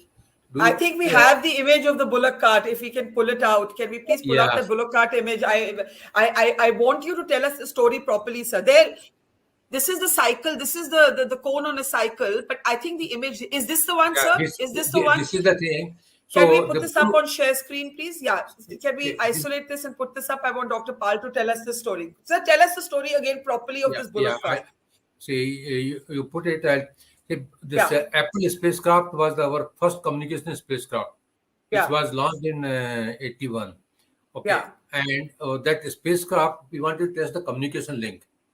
I was in charge of communication link. So we need, the quotation came from 2 crores from France. Now, we did not have 2 crores, So I suggested to Professor Rao, you see it. So it's a wood structure, And all these non-metallic structures were put absorbers. All around we put absorbers. Bangalore at the time in Penia, lot of field was available. And this is a tent, which is a nitrogen filled tent. Okay. And we did all the tests. It was costing us 150 rupees. We gave 150 rupees forcefully to the farmer who gave the bullock cart. The bull was put only for photography purposes. And Professor Rao gave this photograph to European agency. And what was he gave a caption, we look for India's space program is for the villages. The caption came in European magazine that India has got a means of manufacturing satellite, no means of transportation. It was not used for transportation purposes. Mind it, not bull was not used. But on the non-metallic structure, the spacecraft was mounted for communication link in a nitrogen-filled tent. Okay, and pressurized nitrogen. So nothing was compromised as far as quality is concerned. Apple spacecraft worked. So you see 2 crores versus 150 rupees. So what Dr. Venkateshwaran has told is, we were happy with one coffee and one masala dosa. And still that same culture is continuing. When we were working for Aryabhatta, we were all young persons. I was 25 when Aryabhatta was launched. Professor Ravi managed with the doctor to give us one big complex tablet in the evening in 1975. So that was the spirit. That's all. Here you see, this also I'll tell you the story because I know it. I worked with this post cone was supposed to, there was a VIP, only one Jeep was available. And this is Mr. C.R. Satya, he is no more. He was a good friend of mine. He told this story. So this helper told, Jeep may not come, let us take this nose cone to the rocket. At the time, we had a small rocket. So it was put on his cycle and taken it, and then put on the rocket and launched it when the VIP came. So it's that story. I mean, it's in Thumba. It's not that we did not have, but there was only one Jeep available. There was one office was in the church. If you happen to go to Trivandrum, you will find that was the church where initially there. When I joined Trivandrum when SSTC was there, and it was in Valley Hills. Jokingly, 1 second, I asked one of the friend who was a local. He said there used to be earlier monkeys and ghosts. So I asked, what happened to the monkeys? Because big building has come. He said, monkeys have become engineers and ghosts are divisional heads. It's extraordinary. I don't know whether to laugh or cry because these stories are so moving. We can only salute you. दिल खुश हो गया। नाम बताइए sir. मेरा नाम संदीप मिश्रा है। अच्छा मिश्रा जी, आपको लग रहा कि इसरो इतिहास रचने जा रहा है? दुनिया में किसे नहीं लग रहा है? मुझे लग रहा है कि पाकिस्तान को छोड़ के बाकी पूरी दुनिया को लग रहा होगा कि भारत ने वो कर दिखाया जो आज तक कोई नहीं कर पाया। दक्षिणी द्वार से चांद के दिल में दस्तक देने का जो कारनामा भारत ने किया है अपने आप में अभूतपूर्व है। बरसों से सदियों से मामा से मिलने को बेताब भारत आज मामा के दरवाजे को खटखटा रहा है। जल्द ही मामा और भांजे का मिलन होगा। एक भांजा प्रज्ञान पहले ही वहाँ घूम रहा है। मुझे लगता है कि ये सुखद मिलन ऐतिहासिक मिलन होगा और जो हमारे वैज्ञानिकों ने सालों साल से ये मेहनत की है, मेहनत परिश्रम की पराकाष्ठा पटकथा लिखी है, आज उसका स्वर्णिम आगाज होने चांद की दहलीज पर होने जा रहा है और चांद से पूरा भारत देखेगा भारत कदम। मैंने लिखा है इंडिया बोले दिल से चलो चांद छू ले। इंडिया ने कर दिखाया, चांद सिमट बाहों में आया। अब बहुत ज़्यादा दूरी नहीं है, अब मिलने का वक्त है, एक दूसरे का हालचाल जानने का वक्त है, चांद पर वक्त गुजारने का समय है। और मैं कहता हूँ ये ऐसा सुखद समय है कि हर भारतीय गौरवान्वित है और दुनिया भारत को आज बड़े ऊंचे और आदर्श वैज्ञानिक दृष्टिकोण से देख रही है, मान रही है कि दुनिया में अगर किसी का दम है तो भारत का दम है। चंद्रयान 2 गया तो हमने पानी ढूंढा और आज तो हम पता नहीं क्या क्या ढूंढेंगे। विक्रम से उतरते ही प्रज्ञान का एक नया इतिहास होगा। ये सुखद इतिहास ऐसा होगा जिसके हर पल हर क्षण के लिए हम सब बेताब हैं। मेरी तरह करोड़ों भारतीयों की दुआएं आस हैं कि हम चांद पर पहुंचकर चांद को चूम के भारत का झंडा तिरंगे को मान दे, सम्मान दे। पसीने को, जो वैज्ञानिकों का पसीना, उस पराकाष्ठा को एक नई इबादत दे। मैं शुभकामनाएं देता हूं अपनी तरफ से देश के 140 करोड़ भारतीयों की तरफ से तमाम वैज्ञानिकों को जिन्होंने घर छोड़ा, परिवार छोड़ा, नींद छोड़ी, सुख छोड़ा, चैन छोड़ा, घूमना छोड़ा, नाते रिश्तेदार और न जाने क्या क्या छोड़ा, सिर्फ इस पल के लिए। भगवान उनके इस पल को सुखद करे। मेरी मंगल। सर, आज आपको ऐसा लग रहा है कि इसरो ने एक इतिहास रच दिया है देश में? इतिहास रचने वाला है 6:04 पर जब ये चंद्रमा के धरती को टच करेगा। पूरा देश में, पूरा दुनिया में भारत का नाम आगे होगा। पूरा भारत एक ऐसा देश बन जाएगा जो चंद्रमा के साउथ पोल के ऊपर अपना निशान छोड़ने वाला पहला देश हम बन जाएंगे। सर, इसके बाद लग रहा कि अब हम बहुत जल्दी चांद पे जाने वाले हैं। देखिए, वहाँ पर सबसे पहले जो चंद्रमा पे उतरने के बाद जो हमारा रोवर है, प्रज्ञान रोवर, वहाँ पर चलना शुरू होगा। वहाँ से हमें पता चलेगा वहाँ पर क्या क्या है, पानी कितना है, पानी का मात्रा कितना है और पानी किस रूप में है। तो ये सब हमें रिजल्ट मिलने के बाद फिर हम सोचेंगे वहाँ पर उस पानी से ऑक्सीजन कैसे बनाएंगे और वहाँ पर ईंधन कैसे बनाएंगे। तो फिर हम आराम से जाके कॉलोनी बन सकता है। आगे आने वाले 2-3 पीढ़ियों के बाद बन भी सकता है, एक नया कॉलोनी बन सकता है, एक बेस बन सकता है। और देखिए, वहाँ पर जो प्रज्ञान जो है वहाँ पर उतरने के बाद वहाँ पर जैसे मैंने पहले बताया कि पानी का खोज करेंगे और उसके अलावा जो है वहाँ पर एक हल्का तीन एक एटमॉस्फेयर, जो प्लाज्मा का एटमॉस्फेयर है, उसको भी वो खोज करेगा वहाँ पर क्या क्या चीज़ है। और जो एटमॉस्फेयर में जो धरती के ऊपर पानी का मात्रा कितना है और वह केमिकल कॉम्पोजिशन वहाँ पर क्या क्या है और मिनरल्स क्या क्या है, उस मिनरल्स में क्या क्या चीज़ें हैं, ये सब उनको रिजल्ट जो है वो प्रज्ञान जो है वहाँ से जो लैंडर को दे देगा। लैंडर से कम्युनिकेट करके हमें यहाँ पर हमारा ऊपर जो है चंद्रयान-2 का जो ऑर्बिटर है, ऑर्बिटर को मिलेगा। ऑर्बिटर से ISRO को जो साइंटिस्ट को बेंगलोर में ये प्राप्त करेंगे।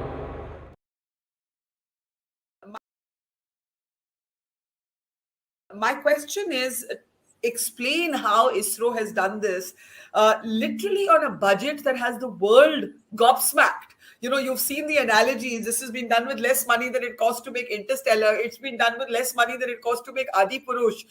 These are some of the big budget movies. And now, if you look at this, Avengers cost more than 2,000 crores, and Chandrayaan-3 is estimated to have cost a little over 600 crores. This is a marvel. Dr. Venkateshwara, how does ISRO do it? Can we unmute Dr. Venkateshwara, please? 1 second. Let me unmute you. Give me a second. Yeah. Go ahead, sir. Dr. Venkateshwara. Barkha, ISRO always does something which is impossible. And we are known for it. Yes. We are known for it. And Yes. we would like to we have taken this challenge. See, not now. Even when the ISRO was conceptualized, that time also there were questions: why ISRO, why space, why money? But even then, with whatever was given, we have been doing. This is our strength. Having said that, Barkha, we are very conservative people, and we value every rupee that the taxpayer is paying us. Yeah. We are answerable to 140 crore people of this country, and it is their hard money, and that's what they have believed and put on us. We are only 18,000 people in ISRO, but 140 crore people have invested on us, and that is, we don't want them to be let down. This is where we, having said this emotional part, when it comes to technical part, Barkha, again, the types of design, the types of simulation, the types of approach what we take is conservative approach. We definitely go for the cutting edge, but we see what is optimally required for me. For example, I will give you. There is a milling machine which can give you 0.1% accuracy. But if my requirement is only 0.1 accuracy, I would only go one scale up and say, okay, 0.01 accuracy is sufficient. You give me this. Therefore, I save orders of money in establishment of even the capital equipments. Number one. Number two, whenever it comes to the making, we always motivate people in such a way that they should work, and they should work on their own self-motivation, and it makes us, instead of working 8 hours, they start working 10 hours. I'll give you one wrong example. Still, I will give you. We started introducing at 5 o'clock a very simple masala dosa. There's a masala dosa story at the heart of Chandrayaan-3. I love it. Yes. Please go ahead. Please go ahead. We introduced masala dosa, and at 5 o'clock office should close, but 40% of the people started staying back, and for me it was only 10 rupees masala dosa, but what I'm getting out of them is 50 rupees. I'm not exploiting them, but they are very happy to stay. My work is done, and I'm happy to, this is only one example I gave you, but such examples are plenty. Okay, and this is like a family, Barkha. This entire ISRO is like a family. You see, it's the only organization, Barkha, where you see 4 or 5 generations of people are still working. You see, maybe Mr. Madhav Nair or Radhakrishnan or Sivan or even Paul sir, even though we are, myself just come out of ISRO, but we are all working together, and this is the spirit with which ISRO works, and it makes us very responsible. It is also that it is not that you are told to do something. No, you are given a task, and you said, please do your best, and we will support you. And complete free hand is given in ISRO. That is where we have a strength, Barkha, compared to any other nation, any other organization in this country and the world. It is a beautiful story. I think it has made my day to hear that masala dosa at 5, such a simple thing is all that it takes to make some of the world's brightest men and women work even harder. Would like to congratulate India, particularly as you speak about the need for cooperation in space. In a few hours, India's spacecraft Chandrayaan-3 will be landing on the moon. We congratulate you.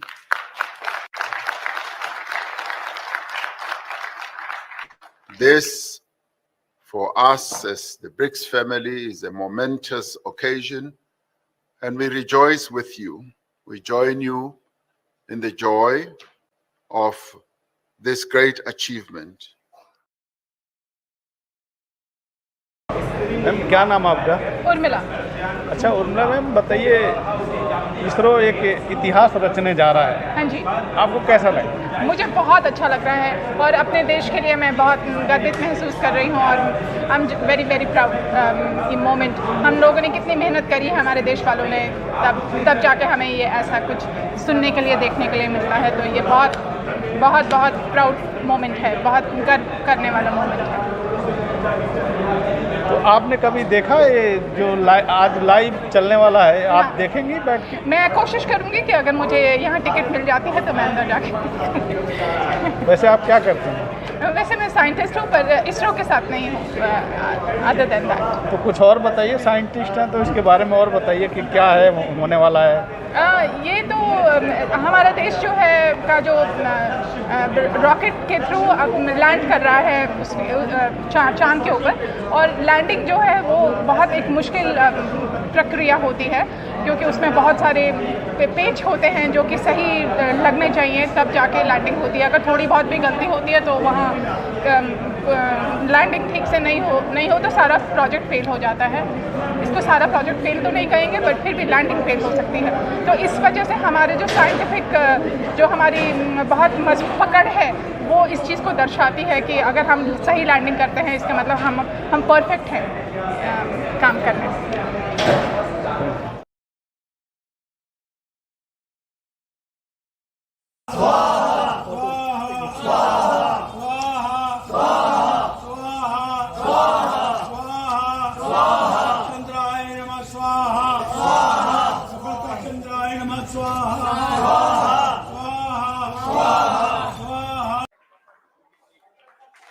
जी हाँ, आप अपनी screen पे देख सकते हैं कि हम lander module. People are applauding. Let us all wait to hear from the Secretary Department of Space and Chairman ISRO, Shri S. Somnath. Lander module पूरी तरह से सेफली और सॉफ्टली चंद्रमा के सतह पे लैंड हो चुका है। ये हम लोगों के लिए बहुत ही गर्व की बात है। हिंदी में एक कहावत है कि चंदा मामा दूर के, लेकिन अब हम ये कह सकते हैं कि चंदा मामा अपने घर के। बहुत ही उम्दा। The hard work of the entire ISRO community has come to fruition.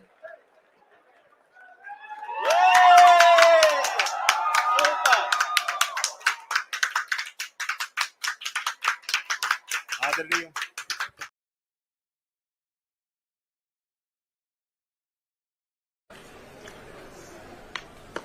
मेरे प्यारे परिवारजनों, जब हम अपनी आंखों के सामने ऐसा इतिहास बनते हुए देखते हैं तो जीवन धन्य हो जाता है। ऐसी ऐतिहासिक घटनाएं राष्ट्र जीवन की चिरंजीव चेतना बन जाती है। ये पल अविस्मरणीय है, ये क्षण अभूतपूर्व है, ये क्षण विकसित भारत के शंखनाद का है, ये क्षण नए भारत के जयघोष का है, ये क्षण मुश्किलों के महासागर को पार करने का है, ये क्षण जीत के चंद्र पथ पर चलने का है, ये क्षण 140 करोड़ धड़कनों के सामर्थ्य का है, ये क्षण भारत में नई ऊर्जा, नया विश्वास, नई चेतना का है, ये क्षण भारत के उदयमान भाग्य के आह्वान का है। अमृत काल की प्रथम प्रभा में सफलता की ये अमृत वर्षा हुई है।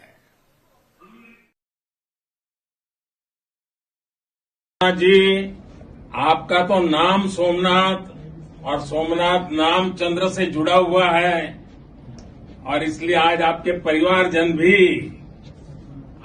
परिवारजन भी बहुत आनंदित होंगे।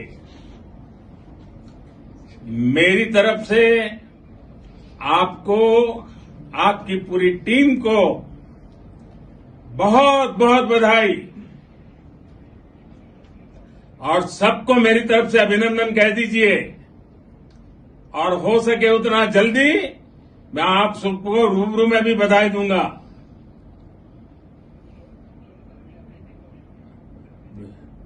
बहुत बहुत शुभकामनाएं और बहुत बहुत बधाई। ओके, नमस्कार। कोई भी देश नहीं पहुंच सका, अब आज के बाद से चांद से जुड़े मिथक बदल जाएंगे, कथानक भी बदल जाएंगे और नई पीढ़ी के लिए कहावतें भी बदल जाएगी। भारत में तो हम सभी लोग धरती को मां कहते हैं और चांद को मामा बुलाते हैं। कभी कहा जाता था चंदा मामा बहुत दूर के हैं, चंदा मामा बहुत दूर के हैं। अब एक दिन वो भी आएगा जब बच्चे कहा करेंगे चंदा मामा बस एक टूर के हैं। Friends, on this joyous occasion, I would like to address all the people of the world, the people of every country and region. India's successful moon mission is not just India's alone. This is a year in which the world is witnessing India's G20 presidency. Our approach of one earth, one family, one future is resonating across the globe. This human-centric approach that we present and that we represent has been welcomed universally. Our moon mission is also based on the same human-centric approach.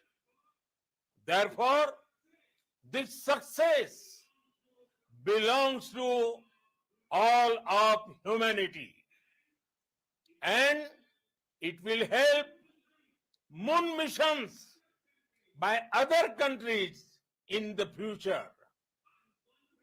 I am confident that all countries in the world, including those from the global south, are capable of achieving such feats. We can all aspire for the moon and beyond. मेरे परिवारजनों, चंद्रयान महाअभियान के ये उपलब्धि भारत की उड़ान को चंद्रमा की कक्षाओं से आगे जाएगी। हम हमारे सौर मंडल की सीमाओं का सामर्थ्य परखेंगे और मानव के लिए ब्रह्मांड की अनेक संभावनाओं को साकार करने के लिए भी जरूर काम करेंगे। हमने भविष्य के लिए कई बड़े और महत्वाकांक्षी लक्ष्य तय किए हैं। जल्द ही सूर्य के विस्तृत अध्ययन के लिए ISRO Aditya L1 mission launch करने जा रहा है। इसके बाद शुक्र भी इसरो के लक्ष्यों में से एक है। गगनयान के जरिए देश अपने पहले ह्यूमन स्पेस फ्लाइट मिशन के लिए भी पूरी तैयारी के साथ जुटा है। भारत बार बार ये साबित कर रहा है कि sky is not the limit. साथियों, साइंस और टेक्नोलॉजी देश के उज्जवल भविष्य का आधार है। इसलिए आज के इस दिन को देश हमेशा हमेशा के लिए याद रखे।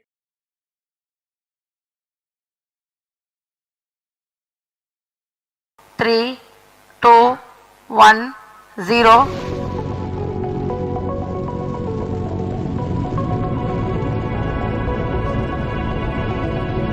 This is a classic underdog story. In 1962, when a team of young Indian scientists wanted to launch a satellite, they carried parts of the rocket on a bicycle. The rocket was also launched off a bullock cart. These images go viral every time there is a successful launch by India's space organization ISRO. Back then, ISRO was just a spark in the mind of the father of India's space program, Dr. Vikram Sarabhai. To the launch event of India's prestigious LVM-3 M4 Chandrayaan-3. 3, 2, 1, 0.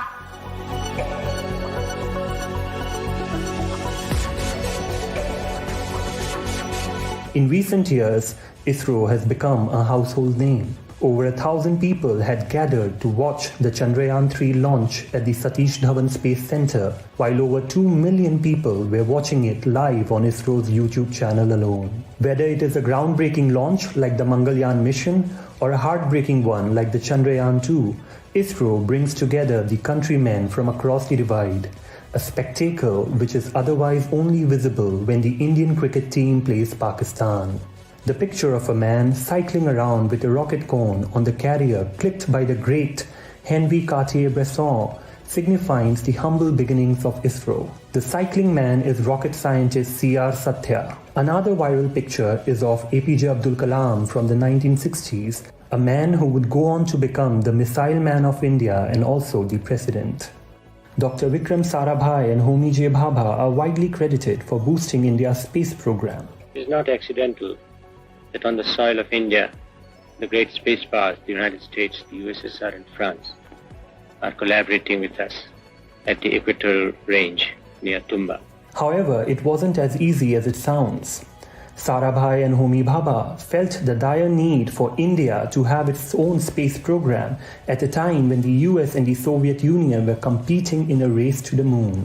Homi Bhabha, who was then the director of the Department of Atomic Energy, persuaded Prime Minister Jawaharlal Nehru on the matter. And then, in 1962, the Indian National Commission for Space Research was established under Nehru. It was eventually superseded by the Indian Space Research Organization in 1969. The story of Homi Bhabha, Vikram Sarabhai and India's space program was portrayed in the recent web series Rocket Boys. In 1975, with the help of the Soviet rocket launch, ISRO launched India's first satellite, the Aryabhatta, into space. Not many years later, Rakesh Sharma became the first and only Indian to venture into space. His exciting conversation from space with then Prime Minister Indira Gandhi is etched in the hearts of all Indians. ऊपर से भारत कैसा दिखता है आपको? जी मैं बगैर किसी झिझक के कह सकता हूँ कि सारे जहां से अच्छा. The journey to space that started on a cycle could not have reached such heights without any roadblocks. In 1993, the US blocked a critical cryogenic deal, which became a major hindrance in the growth of India's space program. While ISRO was scaling, America's technology bloc forced India to indigenize. PM Narasimha Rao went around the globe announcing that India would build its own cryogenic engines, which the ISRO scientists proudly did and owed an example of India's innovation and jugaad.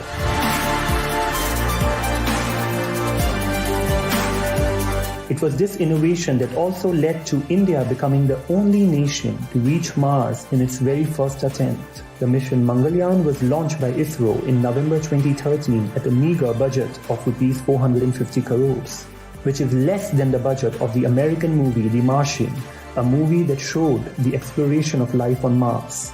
The success of the Mangalyaan mission also made India the first Asian country to reach Mars, despite China's multiple high-budgeted attempts. Since inception, ISRO has carried out 124 spacecraft missions, 92 launch missions, and several planned missions, including the Gaganyaan and Mangalyaan-2. Chandrayaan-3 satellite separated. Chandrayaan-3 को सफलतापूर्वक अंतक्षेपित कर दिया गया है elliptical parking orbit पर। Now, with the successful launch of Chandrayaan-3, ISRO has once again proven its mettle to make India a space power. With India projected to surpass the US economy by the end of the 21st century, ISRO will play a key role in space exploration and even enable humans to become fully interplanetary by the next century, glimpses of which can be seen in the Gaganyaan mission. India's space journey can be traced from a cycle to Chandrayaan, but the spirit to dream is incredible. Drop your thoughts on India's space mission in the comments below.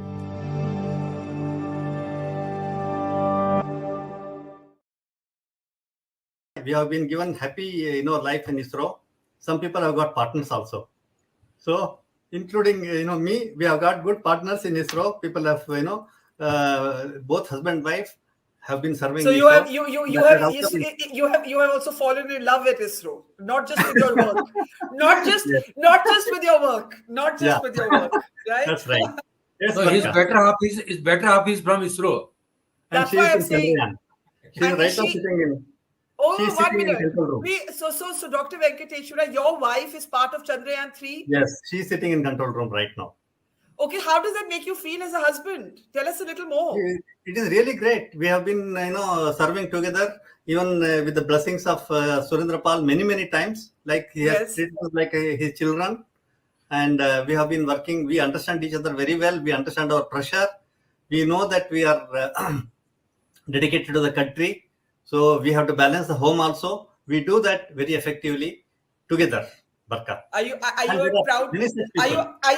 proud husband right now? Of course, yes, Barkha, and proud husband wife of ISRO. कोई भी देश नहीं पहुंच सका। अब आज के बाद से चांद से जुड़े मिथक बदल जाएंगे, कथानक भी बदल जाएंगे और नई पीढ़ी के लिए कहावतें भी बदल जाएगी। भारत में तो हम सभी लोग धरती को मां कहते हैं और चांद को मामा बुलाते हैं। कभी कहा जाता था चंदा मामा बहुत दूर के हैं, चंदा मामा बहुत दूर के हैं। अब एक दिन वो भी आएगा जब बच्चे कहा करेंगे चंदा मामा बस एक टूर के हैं। Friends, on this joyous occasion, I would like to address all the people of the world, the people of every country and region.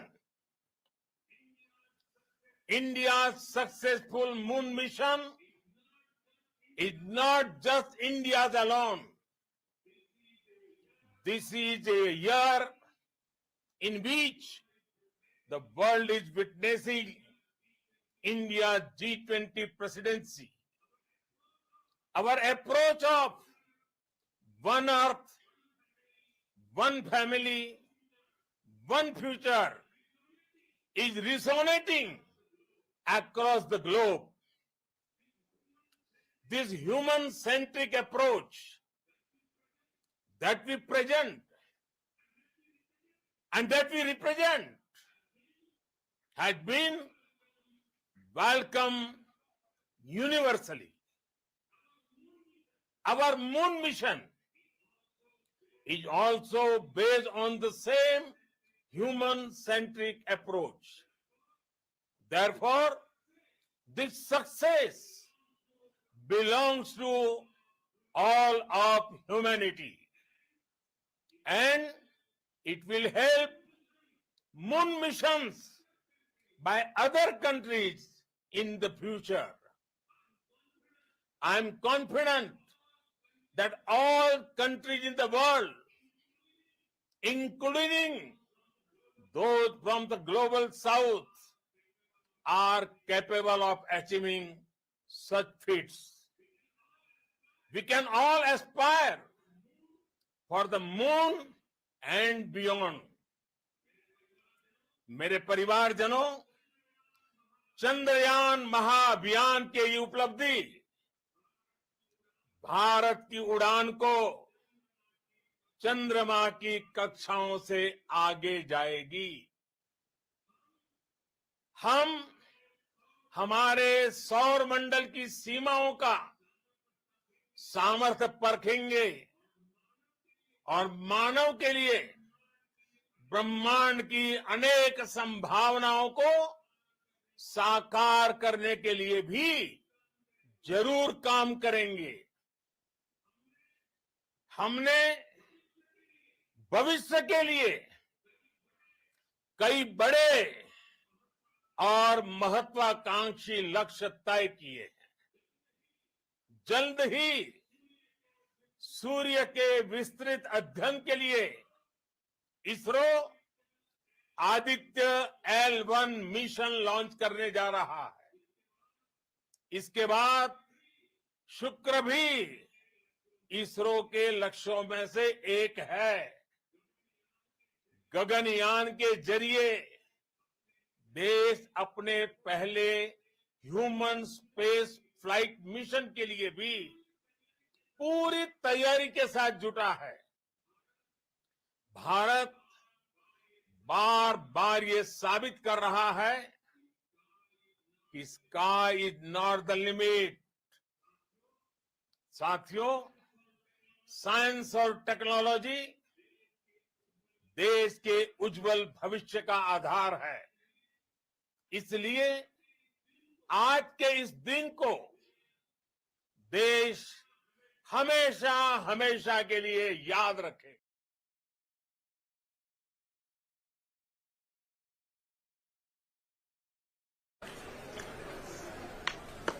मेरे प्यारे परिवारजनों, जब हम अपनी आंखों के सामने ऐसा इतिहास बनते हुए देखते हैं तो जीवन धन्य हो जाता है। ऐसी ऐतिहासिक घटनाएं राष्ट्र जीवन की चिरंजीव चेतना बन जाती है। ये पल अविस्मरणीय है। ये क्षण अभूतपूर्व है। ये क्षण विकसित भारत के शंखनाद का है। ये क्षण नए भारत के जयघोष का है। ये क्षण मुश्किलों के महासागर को पार करने का है। ये क्षण जीत के चंद्र पथ पर चलने का है। ये क्षण 140 करोड़ धड़कनों के सामर्थ्य का है। ये क्षण भारत में नई ऊर्जा, नया विश्वास, नई चेतना का है। ये क्षण भारत के उदयमान भाग्य के आह्वान का है। अमृत काल की प्रथम प्रभा में सफलता की ये अमृत वर्षा हुई है।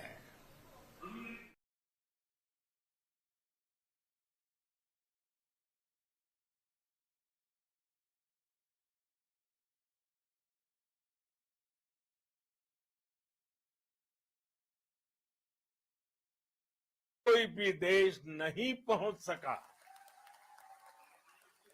अब आज के बाद से चांद से जुड़े मिथक बदल जाएंगे, कथानक भी बदल जाएंगे और नई पीढ़ी के लिए कहावतें भी बदल जाएगी।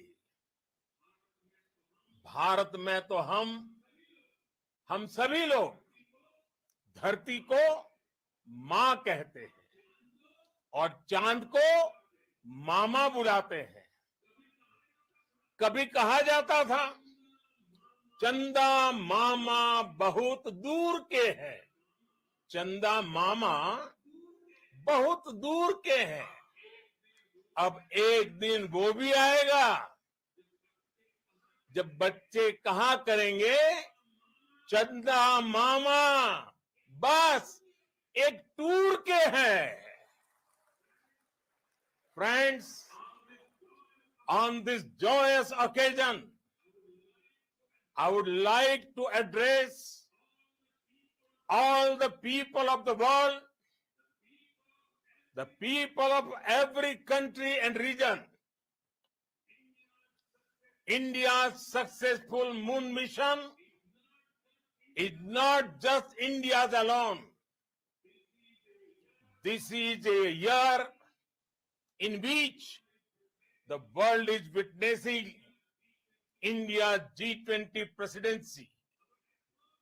Our approach of one earth, one family, one future is resonating across the globe. This human-centric approach that we present and that we represent has been welcomed universally. Our moon mission is also based on the same human-centric approach.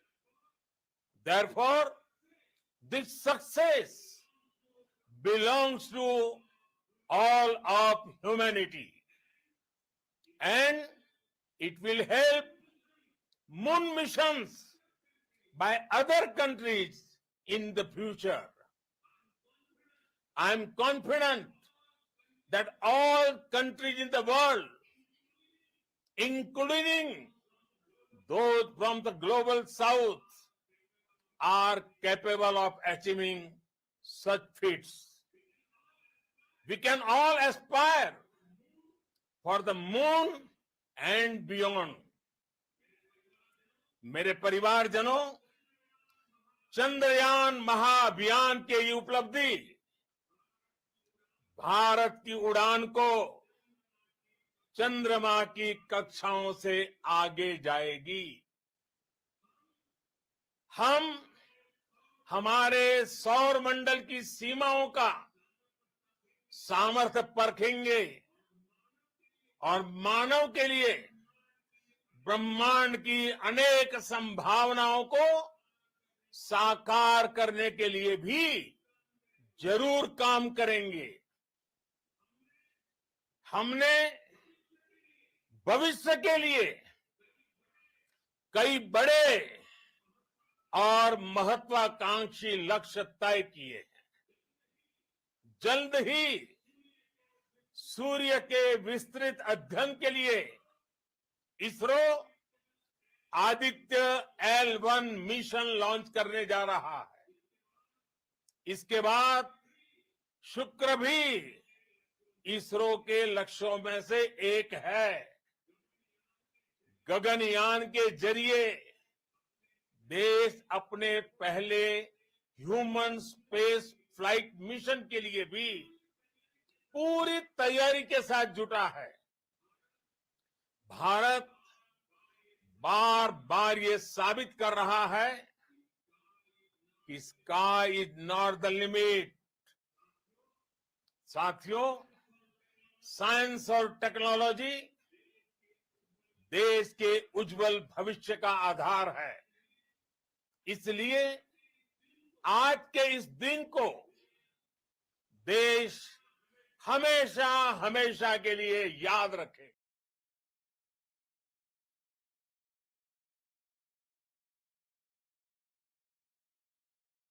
कोई भी देश नहीं पहुंच सका।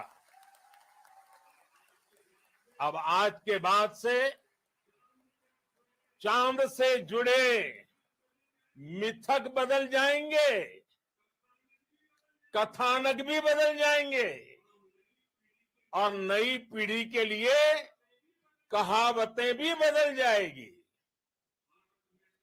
भारत में तो हम सभी लोग धरती को मां कहते हैं और चांद को मामा बुलाते हैं। कभी कहा जाता था चंदा मामा बहुत दूर के हैं, चंदा मामा बहुत दूर के हैं। अब एक दिन वो भी आएगा जब बच्चे कहा करेंगे चंदा मामा बस एक टूर के हैं। Friends, on this joyous occasion, I would like to address all the people of the world, the people of every country and region. India's successful moon mission is not just India's alone. This is a year in which the world is witnessing India's G20 presidency.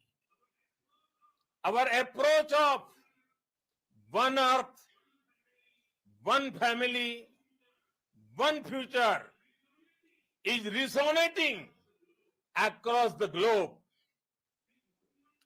This human-centric approach that we present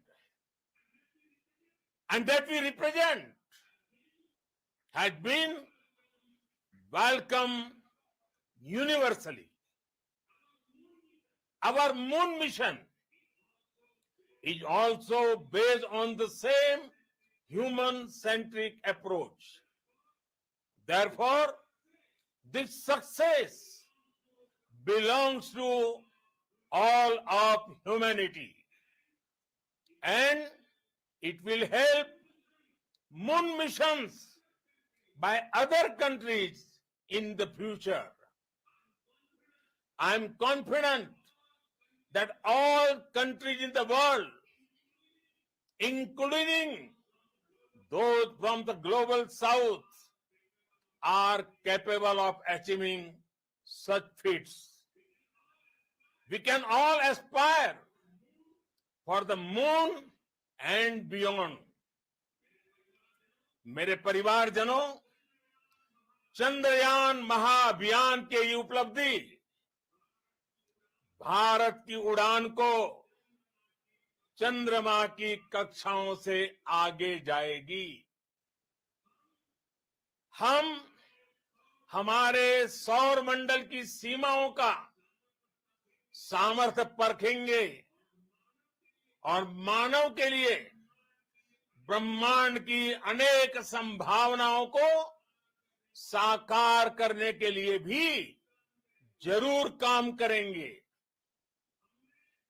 हमने भविष्य के लिए कई बड़े और महत्वाकांक्षी लक्ष्य तय किए हैं। जल्द ही सूर्य के विस्तृत अध्ययन के लिए ISRO Aditya L1 mission launch करने जा रहा है। इसके बाद शुक्र भी इसरो के लक्ष्यों में से एक है। गगनयान के जरिए देश अपने पहले ह्यूमन स्पेस फ्लाइट मिशन के लिए भी पूरी तैयारी के साथ जुटा है। भारत बार बार ये साबित कर रहा है कि sky is not the limit. साथियों, साइंस और टेक्नोलॉजी देश के उज्जवल भविष्य का आधार है। इसलिए आज के इस दिन को देश हमेशा हमेशा के लिए याद रखे। कोई भी देश नहीं पहुंच सका। अब आज के बाद से चांद से जुड़े मिथक बदल जाएंगे, कथानक भी बदल जाएंगे और नई पीढ़ी के लिए कहावतें भी बदल जाएगी। भारत में तो हम सभी लोग धरती को मां कहते हैं। Well, good evening. If you've just tuned in, Dr. Pandya is back with us, and India has indeed made history, glorious history, goosebumpy history, tears of joy inspiring history.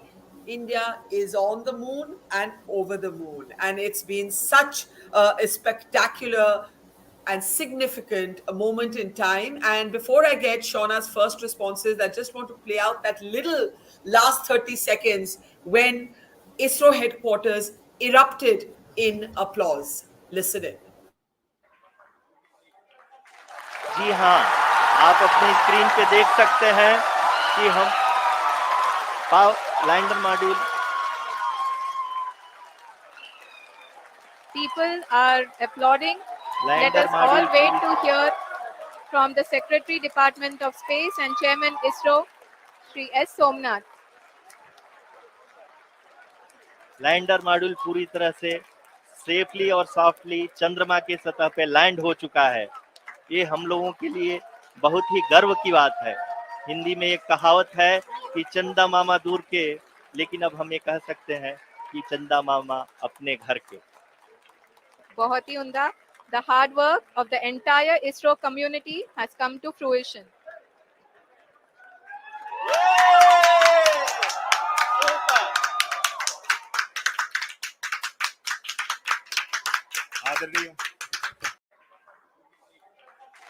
जी हाँ, आप अपनी स्क्रीन पे देख। So that was that moment of history in the making. And Dr. Pandya, you said it would be 15 minutes of terror. Clearly, Vikram lander did its job. Chandrayaan-3 did its job. Your first thoughts today?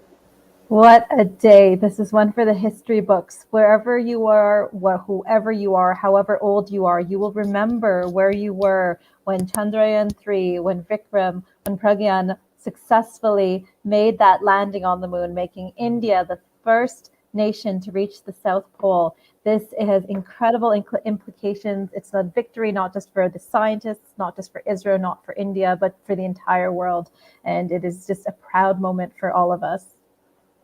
And the Prime Minister in his first comment said the moon has been, in a sense, achieved, and now Venus is next. And he also made this very, very important comment, Dr. Pandya, that this was not India's win alone. This was an achievement for all of humanity. And in a way, I thought that was a very, very important comment that we heard from him. Absolutely. I heard that comment too, and I thought it was so relevant because to put that into perspective and actually make the correlation of how this paves the way for future missions, both the lander and the rover have their own scientific objectives to map the moon, to get more information about the seismic activity of the moon, to get more information of the landscape and the chemical composition.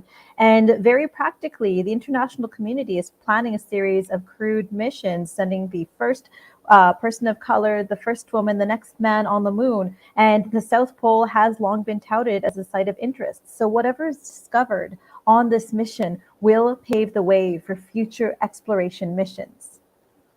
Let me just play out the call the Prime Minister gave to the ISRO chief, where he actually mentioned that the moon was embedded in the meaning of the name of the ISRO chief. This was quite a little moment of color. This is the Prime Minister talking to the ISRO chief moments after India became only the 4th country in the world to land on the moon. Listen in. जी, आपका तो नाम सोमनाथ और सोमनाथ नाम चंद्र से जुड़ा हुआ है और इसलिए आज आपके परिवारजन भी बहुत आनंदित होंगे। मेरी तरफ से आपको, आपकी पूरी टीम को बहुत बहुत बधाई और सबको मेरी तरफ से अभिनंदन कह दीजिए और हो सके उतना जल्दी मैं आप सबको रूबरू में भी बधाई दूंगा।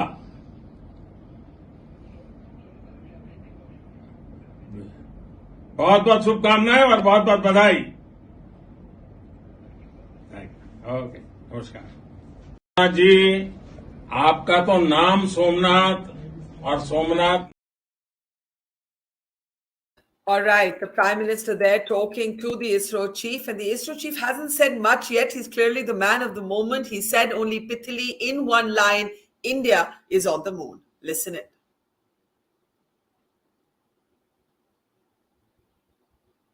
Applauding.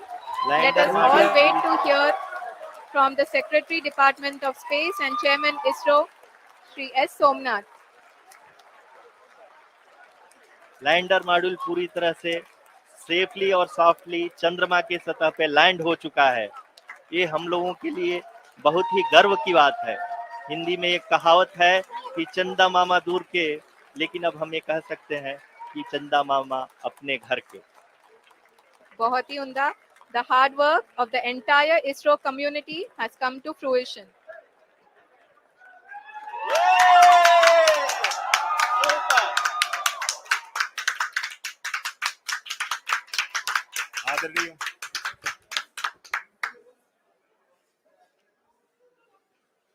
आदरणीय प्रधानमंत्री जी, नमस्कार।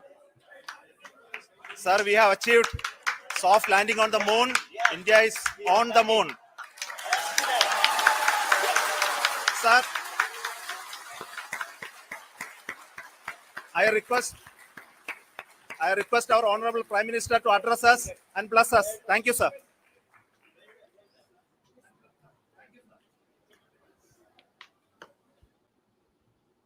All right, so the Prime Minister's speech, we've of course already played out. The Prime Minister saying that this is not just a win for India, but all of humanity. The moon is now here. It's literally within reach, and Venus is next. Professor Madhavan Nair, who's of course a former ISRO chief, is with us. Tapan Mishra, who's of course been a scientist, a senior scientist at ISRO, is also with us. Welcome, gentlemen. Mr. Nair and Dr. Pandya, of course, is with us. Professor Nair, I must start with you. As a former ISRO chief, I can only imagine the levels of pride in your heart today, the joy in your heart today. So please share your thoughts with us at this point, Professor Nair. It's a remarkable achievement as far as India is concerned, and the Indian space program has done it proud. To decide on landing on another planet at a precise location on the designated date and time is something which is unique in the history of space exploration. India has done it with textbook precision, and the entire team ISRO has to be complimented and congratulated for this fantastic achievement. In fact, it's the world's first to have a live beaming of the landing operation and precisely reaching there and also trying to maneuver like a hovercraft over the lunar surface and identify the right location and place the spacecraft there. So this is something which I will say India's technical power, technology capability has been demonstrated globally, and we can be really proud of this achievement. At the same time, whatever scientific takeaway and findings what we have from this will be shared with the international community, and that will add to the knowledge about the moon and the planetary system in the days to come.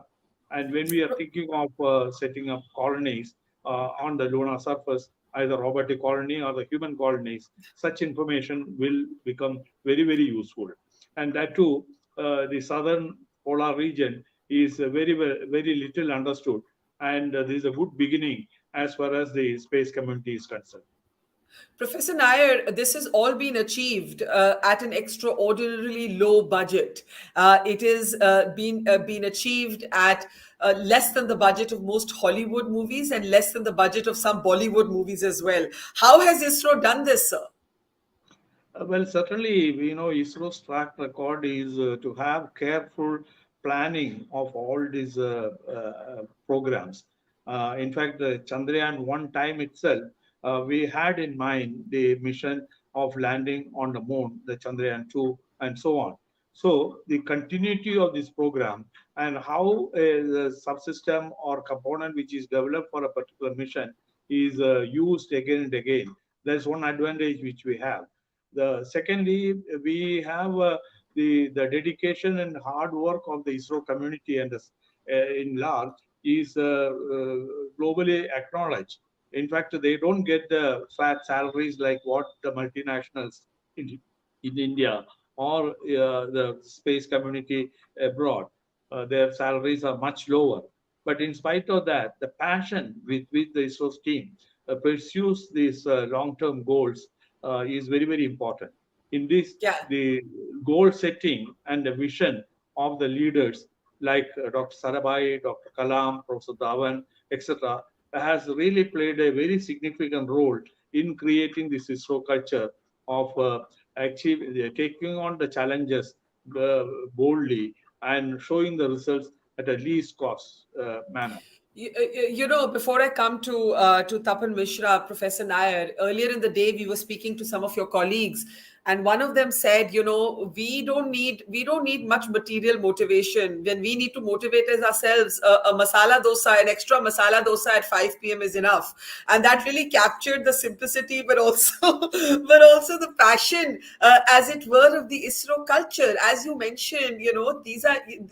None of you have done this for money. You haven't done this for big bucks. You've done it purely from passion and being true patriots of India, Professor Nair. A masala dosa is all it takes. Yeah, you said it. I think most of the time the launch campaign, you know, it starts in the early morning, 8 o'clock, and continues up to something like 10 to 12 in the midnight. So in between, of course, the normal time they have to buy their lunch. But we give the intensity of this masala dosa and coffee that is very attractive, and people stay on until late in the evening.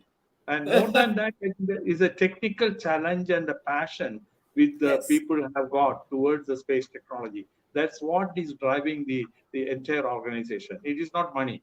You look at the entire scientists in the ISRO community, you cannot find many millionaires among them. They're all very ordinary people living very common life in a very, very subdued manner.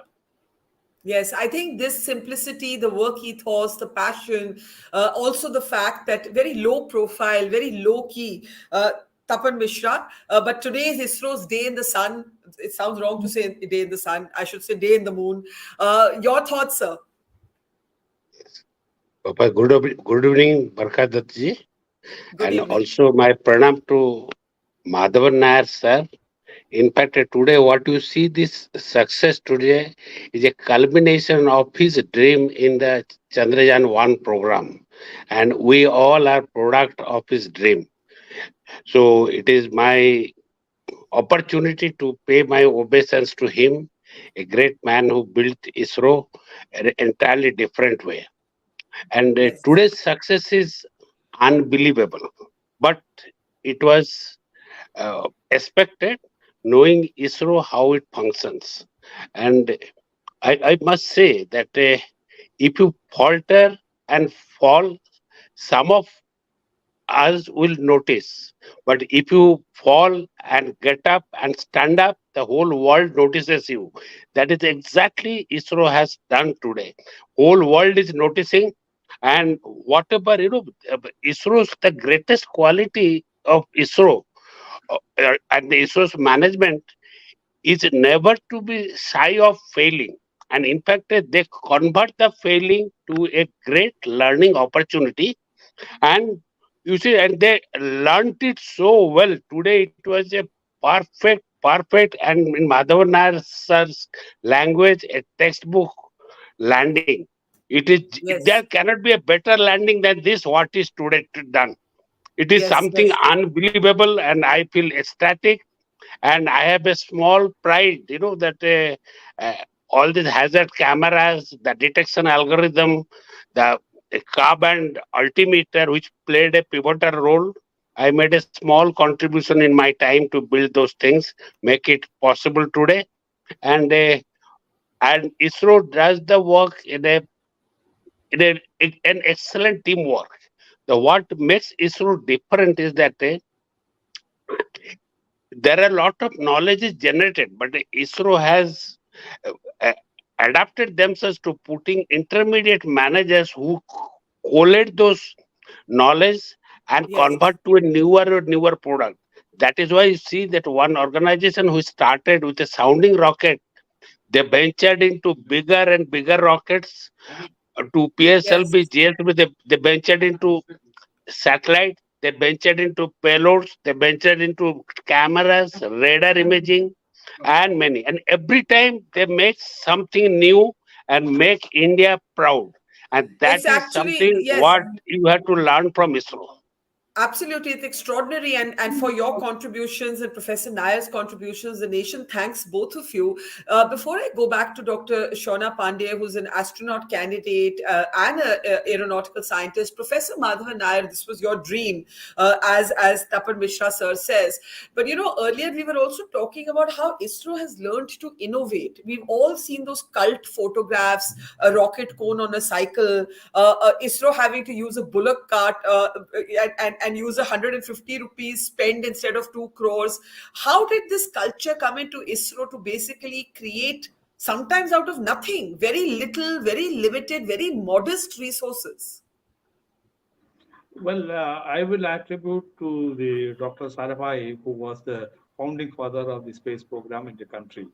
He, coming from a very rich family, was a down-to-earth person and was committed himself totally to the scientific research and its achievement. So that culture was translated into action by the pioneers, like what I mentioned, Dr. Kalam, Dr. Brahm Prakash, Professor Dhawan, etc. And we all grew up with them. And we had only one objective. We set the goal and we want to achieve it somehow or other. That's how, when there was no spark protected vehicle available in the campus, we used the bullock cart for transporting the rocket. And similarly, the cycle was used as transportation and so on. So we tried to adapt things in such a way that with available resources, how we can maximally contribute to the program and achieve the end goal. The goal is always important. How we achieve is not very critical. And this culture has penetrated all the life, and from generation to generation, this is passed on. The knowledge Amazing. transfer. It's extraordinary. And, There is such humility. I think that's the word. There's such humility in the work ethos of ISRO, and it's really I would say in many ways the undersung. I won't say unsung, but the undersung heroes of modern India. Dr. Pandya, what does this moment mean for world space exploration? As someone who's wanting to go up into space yourself, and you hope to do that very soon, what can the world learn from India's space program? Yes, yeah. This today, I think it can be summarized as ISRO and India have established themselves as exploration giants, and the world will be from here on in looking towards India and ISRO as masters of resourcefulness, of doing very hard things.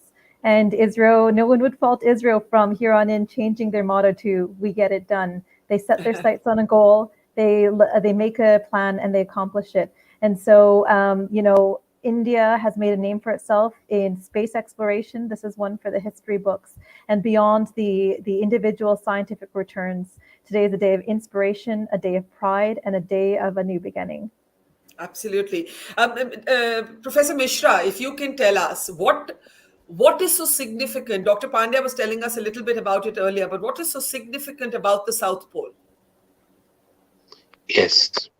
You see that if you want to send a man to Mars, if you need a 6,000-ton rocket, and if you launch it from moon, you will need only 1/6 of it, because the gravity is a 1/6. You will need only 10,000 ton. So if you want to do that exploration to the space to other planets, the best possible launching site should be moon, not Earth. But tomorrow it will be the robots who will be making the rockets. But what you need, the ingredients of making rockets, that is a water which will be converted by electricity to hydrogen and oxygen to make it fuel, and minerals. And in South Pole, these two are in excess. And this is what is important, that if you can reach South Pole, tomorrow you can put a base station there. And another thing I must tell you, they say, though the moon is nobody's property, who knows the future, the moon will be divided between the nations and civilizations. Just like the America was discovered in 1492 and made the change in the history. So today what you see, it is a Columbus moment. India has set foot, is the first country to set foot on a place which is rich in mineral and rich in water. And tomorrow when the land will be divided, India will be the first claimant of this place. Just like on Antarctica, whoever goes, he claims this place. Yes. So I am sure what we are seeing today, we are actually seeing a plan for our future generations. May not be 50 years, may not be 100 years, but maybe in another 500 years. Yes. Our people will be there on moon, and they will remember this day as a Columbus Day of discovering America. In the quest of India, he discovered America. Well, that gives me goosebumps to think that what happened today could actually foretell what happens in 500 years from now, Professor Mishra. Dr. Pandya, I'll quickly let you have a last word in. That's quite a thing that Professor Mishra has described, that, today has basically sown the seed for something very cataclysmic that may happen. He's saying 500, I'm saying 100 years from now. I think it's even sooner than that when we look at the roadmap of where humanity intends to go and how human exploration in space plays out. With the international community, the plan is to put humans on the moon over the course of the next decade with a view towards establishing science, exploration, in-situ resource utilization, as well as permanent surface operations. As was pointed out this hour, the South Pole is one of the best, most resourceful sites because of the frozen water, the deep craters, the permanent shadow. And so the return from this mission the credit will forever go to Chandrayaan-3, to India, for laying the pavement, for laying the path forwards to sending humans successfully to the South Pole. That's absolutely fabulous and explains the significance, enormous historical significance, what Professor Mishra calls a Columbus moment. What Professor Madhavan Narayan said is done purely from passion, not for big bucks, not for high-profile recognition, but purely from the passion of science and the love for one's country. Thank you very much, Professor Mishra. Congratulations to you, to the team at ISRO, and to Dr. Pandya. Thank you for your time and your wisdom this evening, and to all Indians, the day to celebrate. So we let you go now and partake in this sense of being part of this very, very historic, celebratory, path-breaking evening. Thank you for watching. Goodbye. It's great to see you here. Thank you for watching our work. If you haven't subscribed yet, don't forget to click the bell icon and subscribe to Mojo Story and support independent, robust journalism.